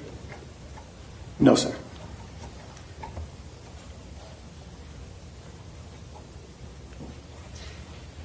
And defense also asked you about whether there was a sincere belief that the kids were in harm's way. Do you recall that question being asked? Yes, sir. Why did you have a sincere belief that you needed to keep the kids away from the 1200? Because the shots were coming from the 1200 building, and that's the direction the kids were running towards. When on cross-examination you testified that you could see Mr. Peterson looking both straight as well to the west, correct? Yes. Okay. Now straight ahead. Is that the east side doors? Yes, the 1200 building. Yes, sir. Is that where you saw the 5 kids run out of? Yes, sir. Now the pipes that were shown, did that block your view from being able to see the 5 kids? No, sir. No? No, sir. I don't need to show it. No, I remember it. Did that maroon pillar block your view from being able to see the 5 kids? No, sir. Now, the time that you were standing in the same proximity, the same area as Mr. Peterson, did it appear to you that he was focused in the direction of the 1200 building? He was facing that direction, yes, sir. Now, going back to the 5 kids running out, did you hear Mr. Peterson shout out to them anything? No, sir. Ask where the shooter is? No, sir. Ask any questions of them? No, sir. Now, there was some question about a tree. Did that tree prevent you from knowing that the shots were coming from inside the 1200 building? No, sir. Now, you also testified on cross-examination. You heard popping sounds in the golf cart? Yes, sir. Can you describe to the jury what you mean by that? I don't like firecracker sound or gunshots. At that particular time, definitely didn't think it was gunshots. But I did hear popping sounds. It sounded like firecrackers. You did not think it was gunshots? No, not driving down, no. Thank you. Well, were they unusual sounds? Unusual sound, very unusual, yes.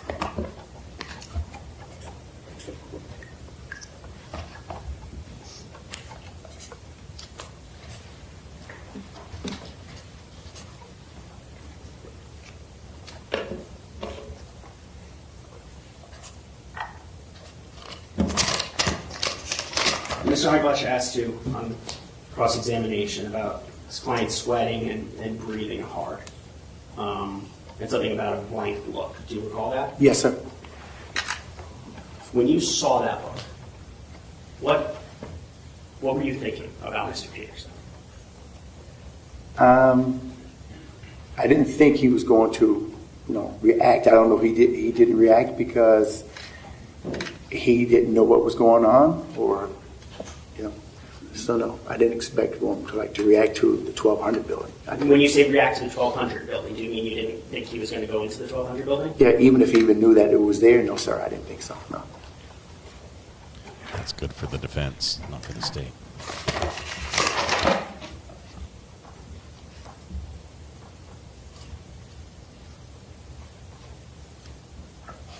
on cross-examination, you were asked whether you told Mr. Peterson about the shot spot coming from the 1200 building, and you did not say anything to him. No, sir. Why not? Well, initially when I asked him, did he hear the call to 1200 building? He said, let's check it out. I assumed that, he knew it was going to the 1200. Did you also, was it apparent to you that they were coming from inside the 1200 building? Yes, sir. And how far away was he standing from you at that point? 5 feet, maybe 5, 6 feet, maybe. You want to approach the witness? Sure. Tell me when to stop. How close was Mr. Peterson to you? About this close? Yeah. Okay. It's almost arm's length. Yes, sir. Okay.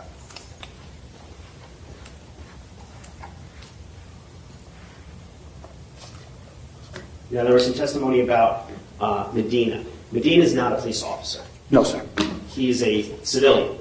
Yes, a monitor, yes. Campus monitor. His job was to observe and report. Yes, sir. Was his job, based upon the training in January as well as everything else you know, observe and report, and during a code red, he's supposed to shelter and hide as well, correct? Yes. And wait for the police? Was that part of the training? Well, he's supposed to lock down, yes. He's supposed to lock himself down, yes. Lock down with the intention of waiting? Yes, sir. Until all clear is like given or someone come let you out. They testified under under cross about Medina on the golf cart. Mm-hmm. Is it possible that there was communications or words shared between Peterson and Medina? Could have been. It could have been. You didn't hear it? I didn't hear it. No, I didn't hear it.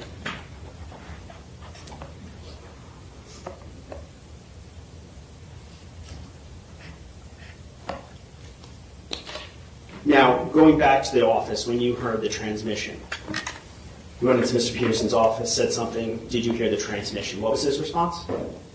Let's check it out. He said, I'm sorry? Let's check it out. Let's check it out. Yes, sir. He didn't ask me, what are you talking about? No, sir.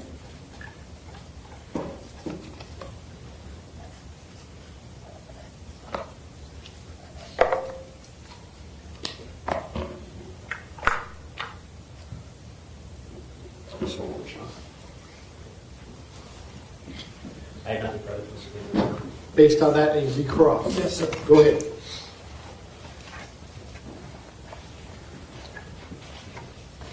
In response to the prosecutor, I think I just heard you say Medina could have said something to Scot Peterson on the golf cart on the way to the 1200 building, correct? It could have. But you never heard it, correct? You never saw it, correct? And also, I think your testimony was you just assumed that my client knew where the shooter or shooters might have been, correct? When I stated to him that about the sound out of the 1200, he just said, let's check it out. I did mention 1200. He said, let's check it out. So, correct, but then when you get on the scene and you hear shots, okay, you just assumed what was in his head, correct? I didn't really assume anything. I mean, I knew where they were coming from. So. Right, but at no point does he ever indicate to you that he knows, correct? Right. In fact, your opinion was just the opposite based upon how he was trying to figure it out, correct? Objection, counsel's testimony. No, that's overruled. That was gone into on redirect. Go ahead, sir. You can answer that question. Go ahead. Repeat that question. You assumed just the opposite, meaning you believed he was trying to figure it all out, correct? I assumed he knew it was 1200 building. When I stated to him the 1200 building, he said, let's check it out. Right. But I don't know for certain that he heard that. And then when you see him on the scene and you see the way he's acting, it looked to you like he was trying to figure it all out, correct? Yes, he was on his radio. Yes, sir. He was on the radio. And he wasn't transfixed on the 1200 building. He's looking all around, correct? Yes, sir. And when you were sent to the office to look for the video to convey to Peterson on the scene, at no point did you then say to my client, hey, it's in the 1200 building, right? You don't say that, do you? I didn't say anything on the radio to him. Mr. Morford was talking to him on the radio. Okay. So I didn't say anything to him. All right. Thank you, sir. Okay. The state, is the witness excused? He is, yes, Your Honor. Sir, you may step down. Thank you very much. Thank you. While he's doing that, state, you may call your next witness. Your Honor, this time to say before Mr. Elliot Bonner. Okay, I still think the state's going to rest. It's today or tomorrow. It's going to be close.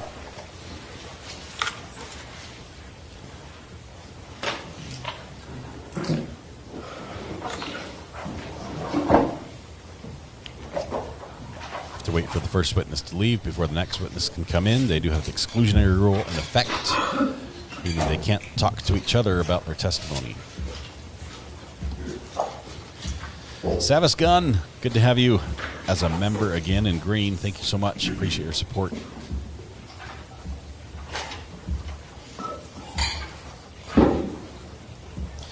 You're not gray anymore. You fixed it. Green. Thank you very much. Defense lawyer does definitely have a grandstanding type air to him, like he's doing a performance, like he has TV presentation skills.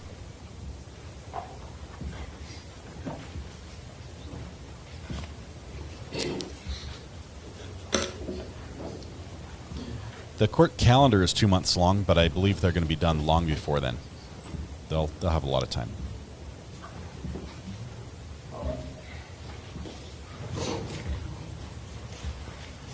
Wonder if he was outside. Are those auto tinting sunglasses? Sir, if I could have you come all the way up here to the witness stand, please. Once you reach it, but before you have a seat, you can just stop and look at me. Raise your right hand.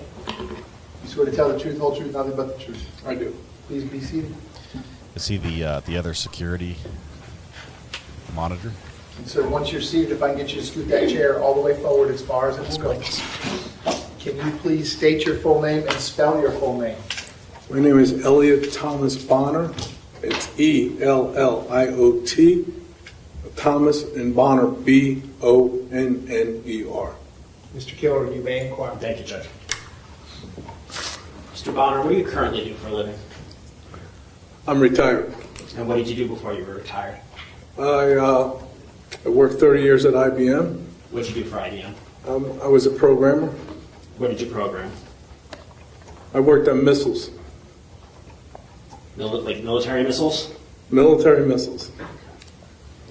Careful, don't ask too many questions. Previous to IBM, what did you do? Were you a Marine? Yeah, I was a Marine. All right, tell me about when you were a Marine. Yeah, I was a Marine for 4 years. And what years? Served 64 to 68. Vietnam? Vietnam. What unit were you in? 65 to 67. You were in Vietnam 65 to 67? Yes. And what was your job? What was your MOS over there? I was an 0311, but I was trained in demolitions. Okay. Did you see, silly question, I know, but did you see active combat over there? Yes. Okay. Were you issued a rifle? Yes. What kind was it? M14. Is that a loud rifle? Very. Ballpark this, because I don't even know I can't even imagine the number. How many times between utilizing it, between 65 and 67, as well as basic training, do you think you shot that rifle? Or rifles in an M14? I don't even know how many times. Numerous times. Numerous? Thousands? Thousands. Now, was there a point in time in your career that you worked at Marjorie Stoneman Douglas? Yes. And what was your job at MSD? I was a campus monitor. Okay. And as a campus monitor, what was your job? My job was to make sure the campus was safe as far as kids going to class and stuff like that, but that's about it. Were you armed? No. And sir, how old are you today? I'm 78. 78. Now, I'm going to go... I'm 77. 77. Sorry. No, it's not a problem at all. I'm going to go back to February 14th of 2018, approximately 2:15 in the afternoon. What were you doing around that time?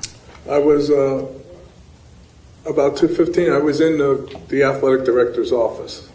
Okay. I'm going to show you a map of the school, Your Honor. This can be shown. I think they're just sunglasses. He's wearing his shades. showing you what's already in evidence as States 1. You familiar with that campus? Yes. Okay. Where, and you can actually mark on the screen, Your Honor, if I could ask you what the and is there on. You want to mark approximately where I was? Yeah, just let me. It's hard for me to tell you. Just ballpark where you were. Yeah, I was around here. Okay. And what were you doing over there?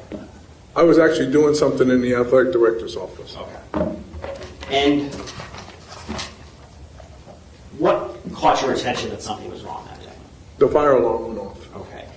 Did you have a specific area or specific responsibility when a fire alarm went off? Yes. What was that responsibility? My responsibility was to get the people out of 700 building.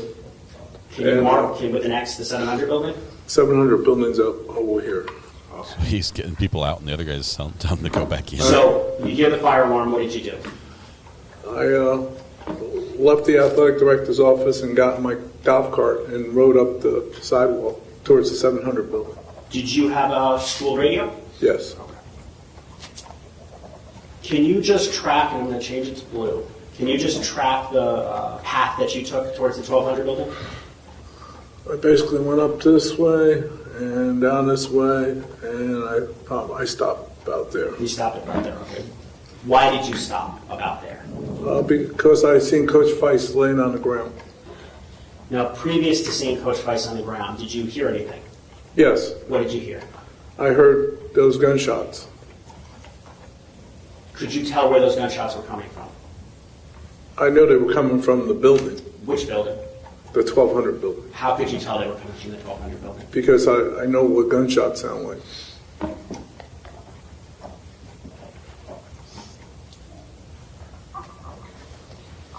Once you get to that area where you stopped, drew the line, what did you do after that? I stopped and I said on the radio that those weren't firecrackers, those are gunshots. That's over the school radio? Over the school radio. Okay. And then I said code red. When you said code red, had you previously heard anyone else over the school radio call a code red? No. You were the first? As far as I know. As far as you know, okay.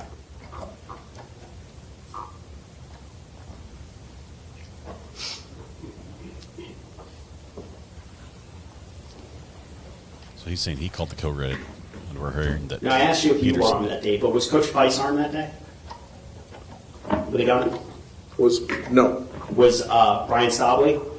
No. Calvin Greenleaf? No. David Taylor? No. Ana Ramos? No.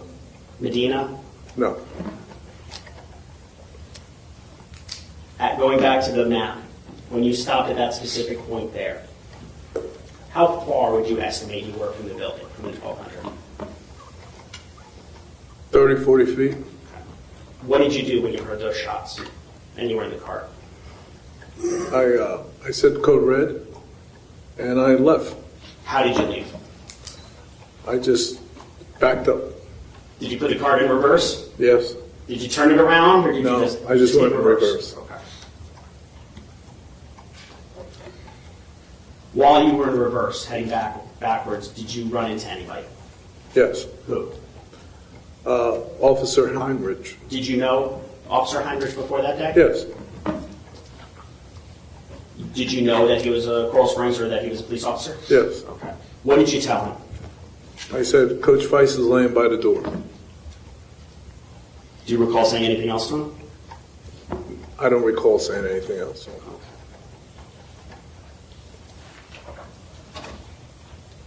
You know Scot Peterson, right? Who? Scot Peterson. Yes. How long had you known him for? For as long as I've been at the school. For as long as he's been at the school. That day, over the radio, did you ever hear him announce a code red? No. Now, after you reversed the car, what did you ultimately end up doing after that? I ended up going into West Glades. I'm going to erase this. Going into West Lakes? West Glades. West Glades. Where is West Glades? Let me zoom out a little bit. Where's West Glades? This is West Glades over here. Did you get there in your car?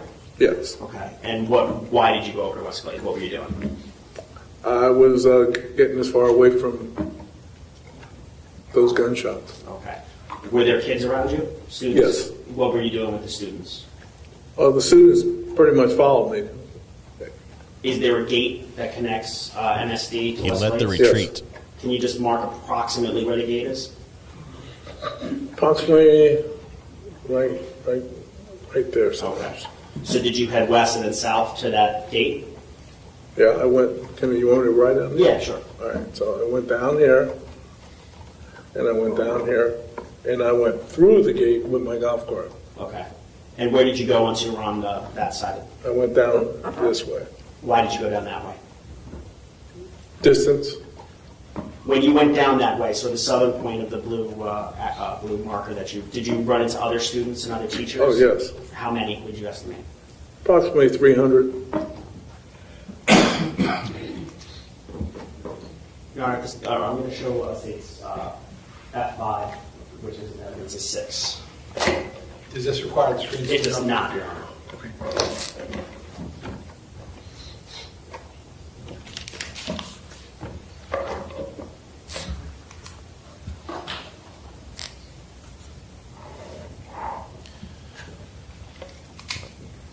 This question of timing has to come up on cross. I believe he was a school monitor, right? Do you recognize this? Yeah. Who's that on the golf cart? That's me.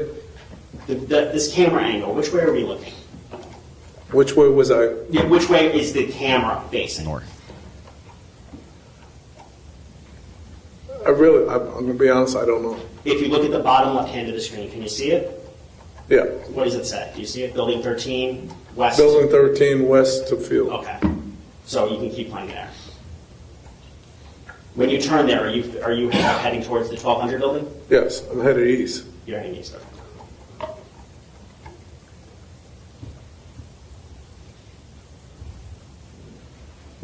You can pause it there for a second. Do you see what time it says at the top? Does it say 2:24:49? Yes. Okay.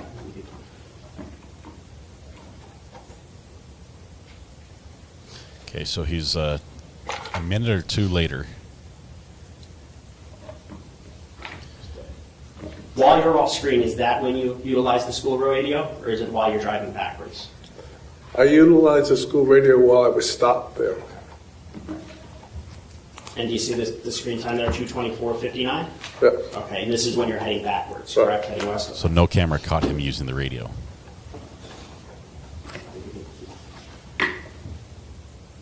So that brief moment when he was closest to the school, he stopped, put out the call, and then reversed While you're heading across backwards, campus. do you continue to hear shots being fired?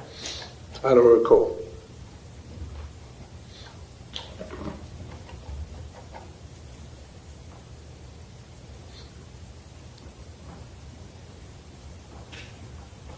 This dude just stayed in reverse. He never took it out of reverse. Just pedal to the metal. Do you see the individual in the white shirt? Yeah. Is that Jeff Heinrich? Yes.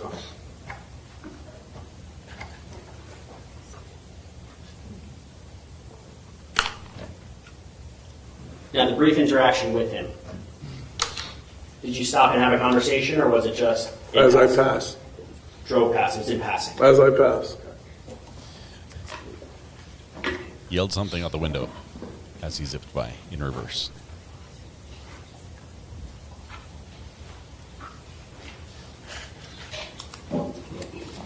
Officer Heinrich, was he the individual in plain clothes that was watering the baseball field that day?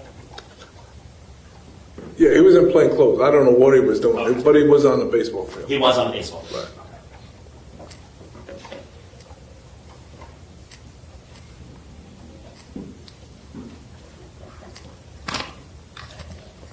Just one moment, John.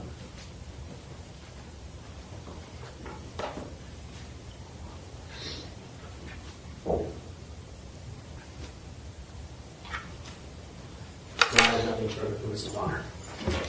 Okay, cross-examination, go ahead.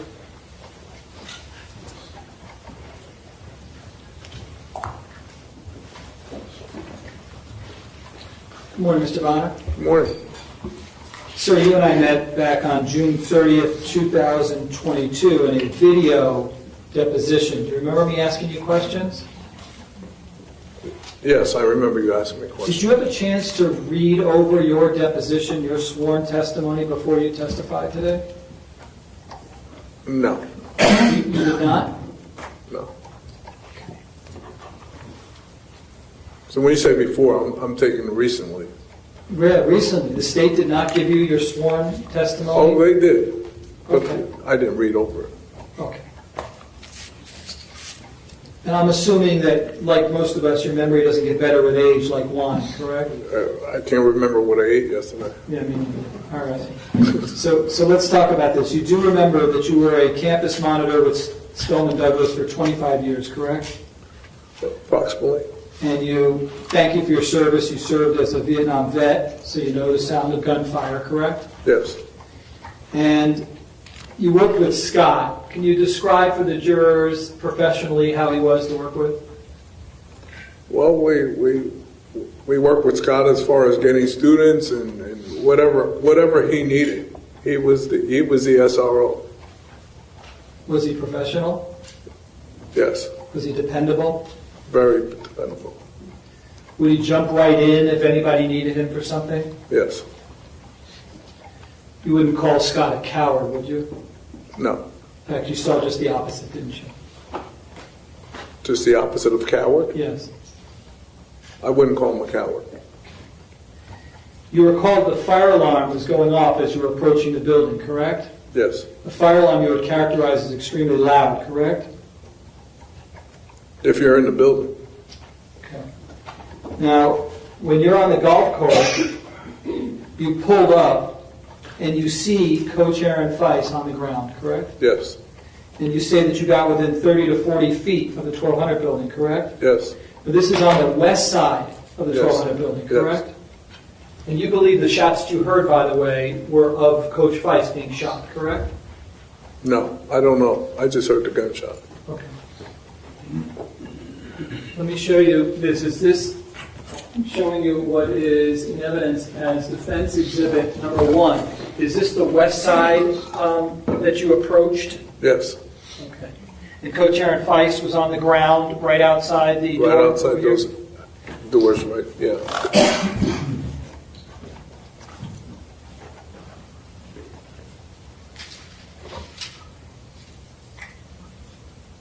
Now, when you heard the shots, isn't it a fact you couldn't nail it down to the 1200 building, but the area around the 1200 building? Isn't that correct, sir?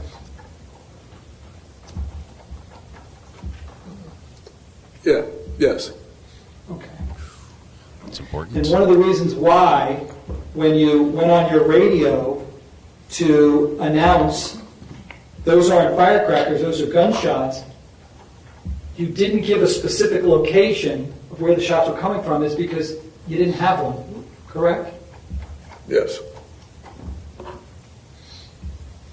You believe that the shooter or shooters could have been outside of the 1200 building, correct?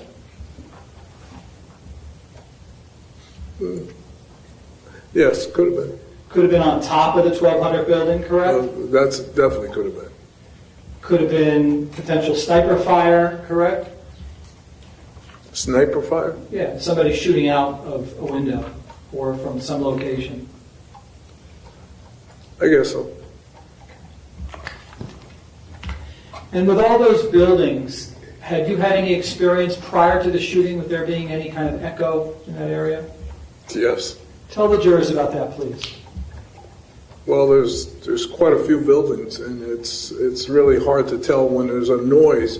You can tell it's over there, but you can't tell where it is over there. So you can get a because all our buildings are close together. Got it. So you might get a general idea, but not specifically where, correct? Yes. Had you had an experience or experiences prior to the shooting of hearing loud noises and knowing generally where they're coming from, but not specifically? Yes. Tell the jurors about that, please. Well, because we deal with a high school, and people want to have firecrackers sometimes. And they're kids. They do things. Kids, and they do things. That's it. You know, you kind of know it's over there, but you don't know where it is over there. What about an air horn? Have you ever heard an air horn? That you hear more than anything. Tell the jurors about that. Air horns, you don't know where it is. It's just, you know, it's on campus. And so you don't know whether to go right or left. Because the air horn echoes itself. Okay.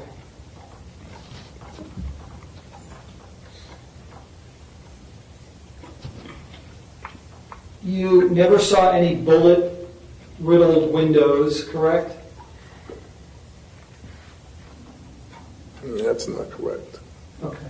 Did there come a time when you were there in real time on the west side that you actually saw bullet holes in the window? Yes. You did. All right. That would have been on the west side, correct? On the west side. From where my client was, there's no way he could have seen those, correct? I don't know where your client was. Okay. Assuming you're on the east side by the 7-800 building, there's no way to see those holes from the windows of the west side of the 1200 building, correct? Yes, I would go with that. Okay.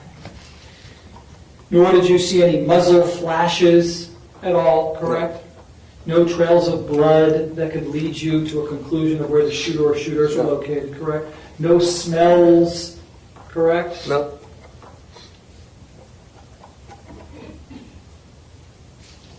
And you never attempted to reach out to my client in real time during the shooting at any time, correct? No.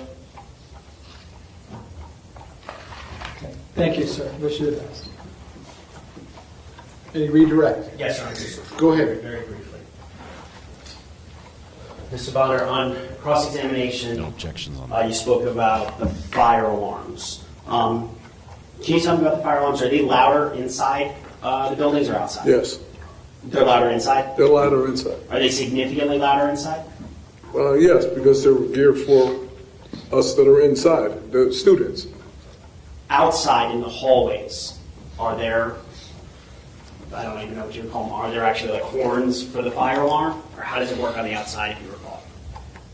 I believe so. I really can't answer that.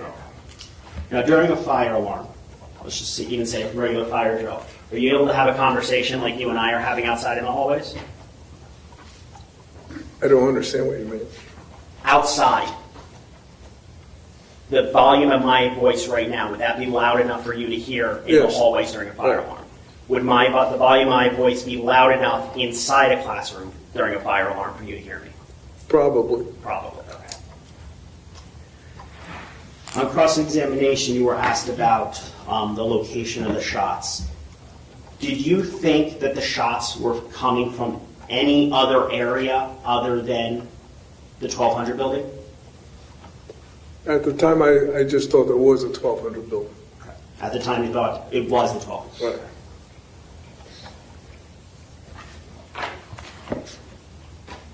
I have nothing further. Based on that, any recross? Yes. Go ahead, sir. Here come the objections. Let's see.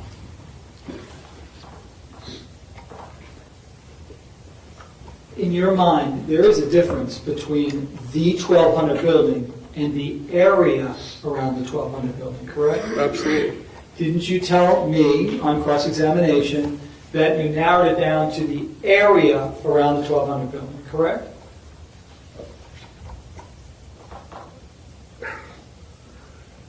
No, I didn't really say that, but I said it was around the 1200 building. But to me, it was in the 1200 building because I wasn't really assessing the area. I was right there where Feist was, so to me, it was in the 1200 building. Okay. Do you remember giving a deposition back on June 30th, 2022? I remember doing it.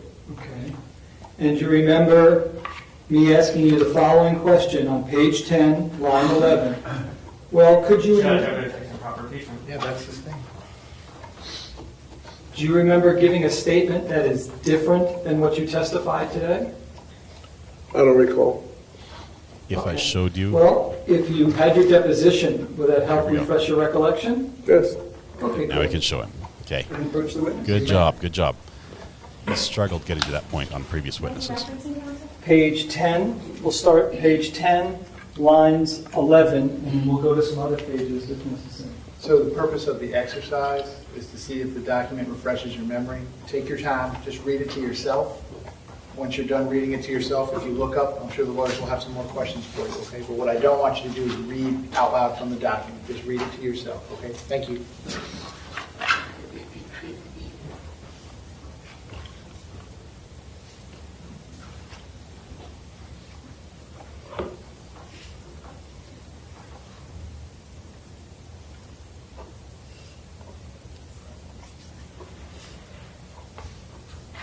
The court reporter's foot game is on point today.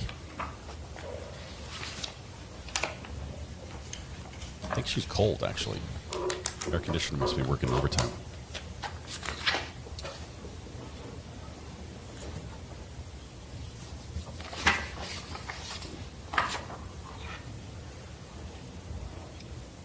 Mr. Agash, you may ask your next question. You want me to read everything that's in yellow? Then? No, sir. Okay. Does that refresh your recollection as to whether you thought the shots were around the 1200 building versus inside the 1200 building? Yes, and I said I don't know. Okay. Nothing further. Kate, is the witness excused? Yes, he is, Your Honor. All right, sir. You may step down. Thank you very much. While he's doing that, State, you have another witness that we can start before the lunch break? Sure.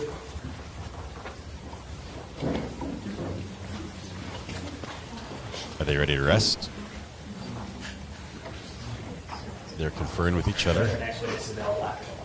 Okay, you want to do the lunch break now? Yes. Okay.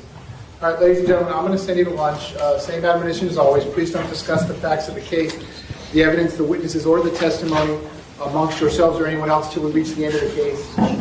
Please leave the notepads in your chairs. I have to have a discussion just with one of you. So if the rest of you can step in the back, juror number 6, if I can just have you stay in your seat momentarily. Ladies and gentlemen, I'm going to send you to lunch. Juror number 6 is about to join you. I hope you all have a good lunch. I'm going to see you back at the jury room. Let's call it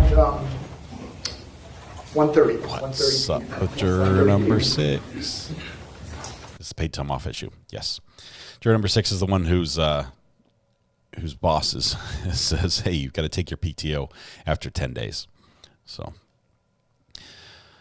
all right, that's where we are. We've got lunchtime. It's time for food. It's time for spicy maple bourbon pickles on your sandwich or whatever else it's going to be. Pickle time is what it is. What's up, 6? I'm hoping juror number 6 isn't in trouble. I don't think so. I don't think they are. I'm hoping that they worked out the issue. Matthew Harris, did someone say food?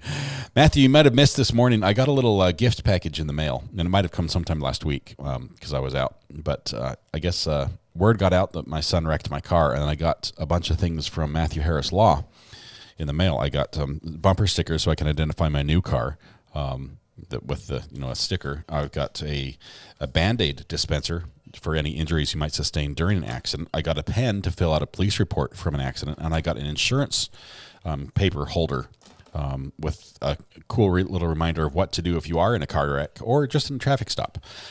Great things, all of them. So thank you very much, Matthew. Appreciate that. Let's see. We have it's food time. It's food time. Do we have any questions before we break for lunch? Then we'll come back. I think we have an hour, right? Give us an hour to come back. Yes, everyone was fine. No injuries in the car wreck. The car, on the other hand, was totaled. And I did have to buy a new car, which ended up being a big win for Mrs. R.A. because I got her car, which was due to be replaced. So I get her car as my car, and she got a nice Yukon XL with all the bells and whistles. Used, of course. I can't afford one new one. That would be ridiculous. Let's see. Yes, they did arrive, and they were awesome. I put one of the stickers on my carry case for my Roadcaster. I have stickers from everything, and I found a prominent spot right there on the top by the handle that I now have a MHL sticker on there. Let's see. The discussion is being heard. What do you mean? being heard. I don't get any audio on this right now. Put the pickles on my pulled pork sliders. Sounds delicious. An advert for a lawyer on the back of your car could prevent an accident. Yes, it's like, hey, I have a lawyer already. Don't hit me. Let's see. I've got to fix this. I can't scroll through my chat. Every time I click on something, it stops.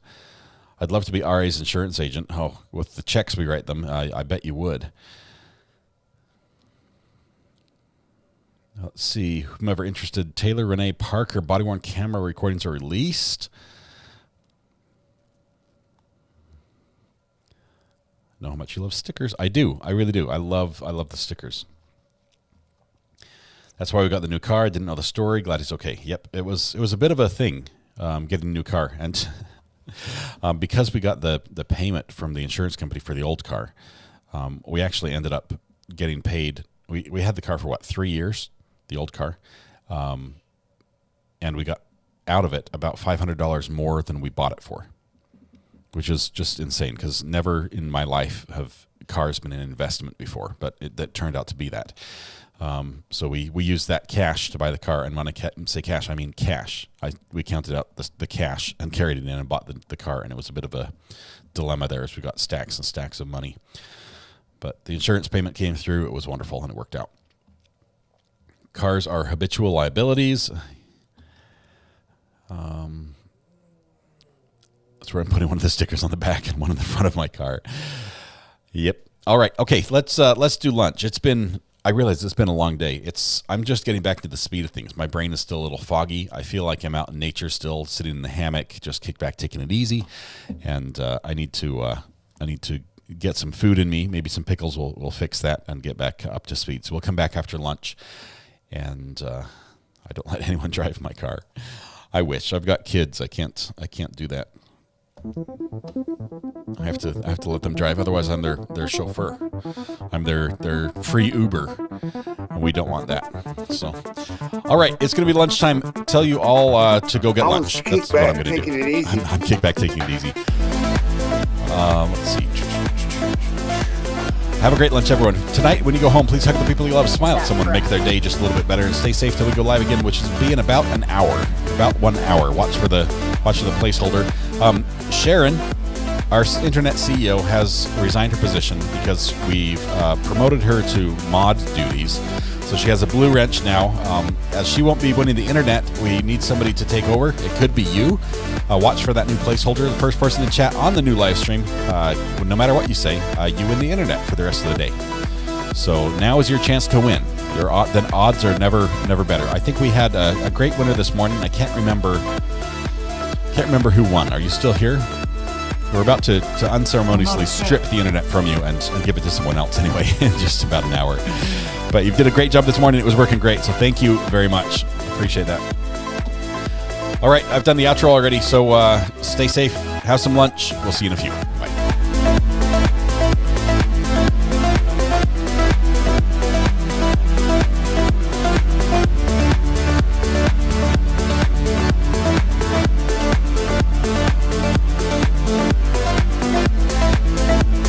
I'm going to clean the camera lens during the break. That's what I'm going to do. Thank you, Matthew. Appreciate it. Always a good thing to do. Go check it out. See you in a bit, guys.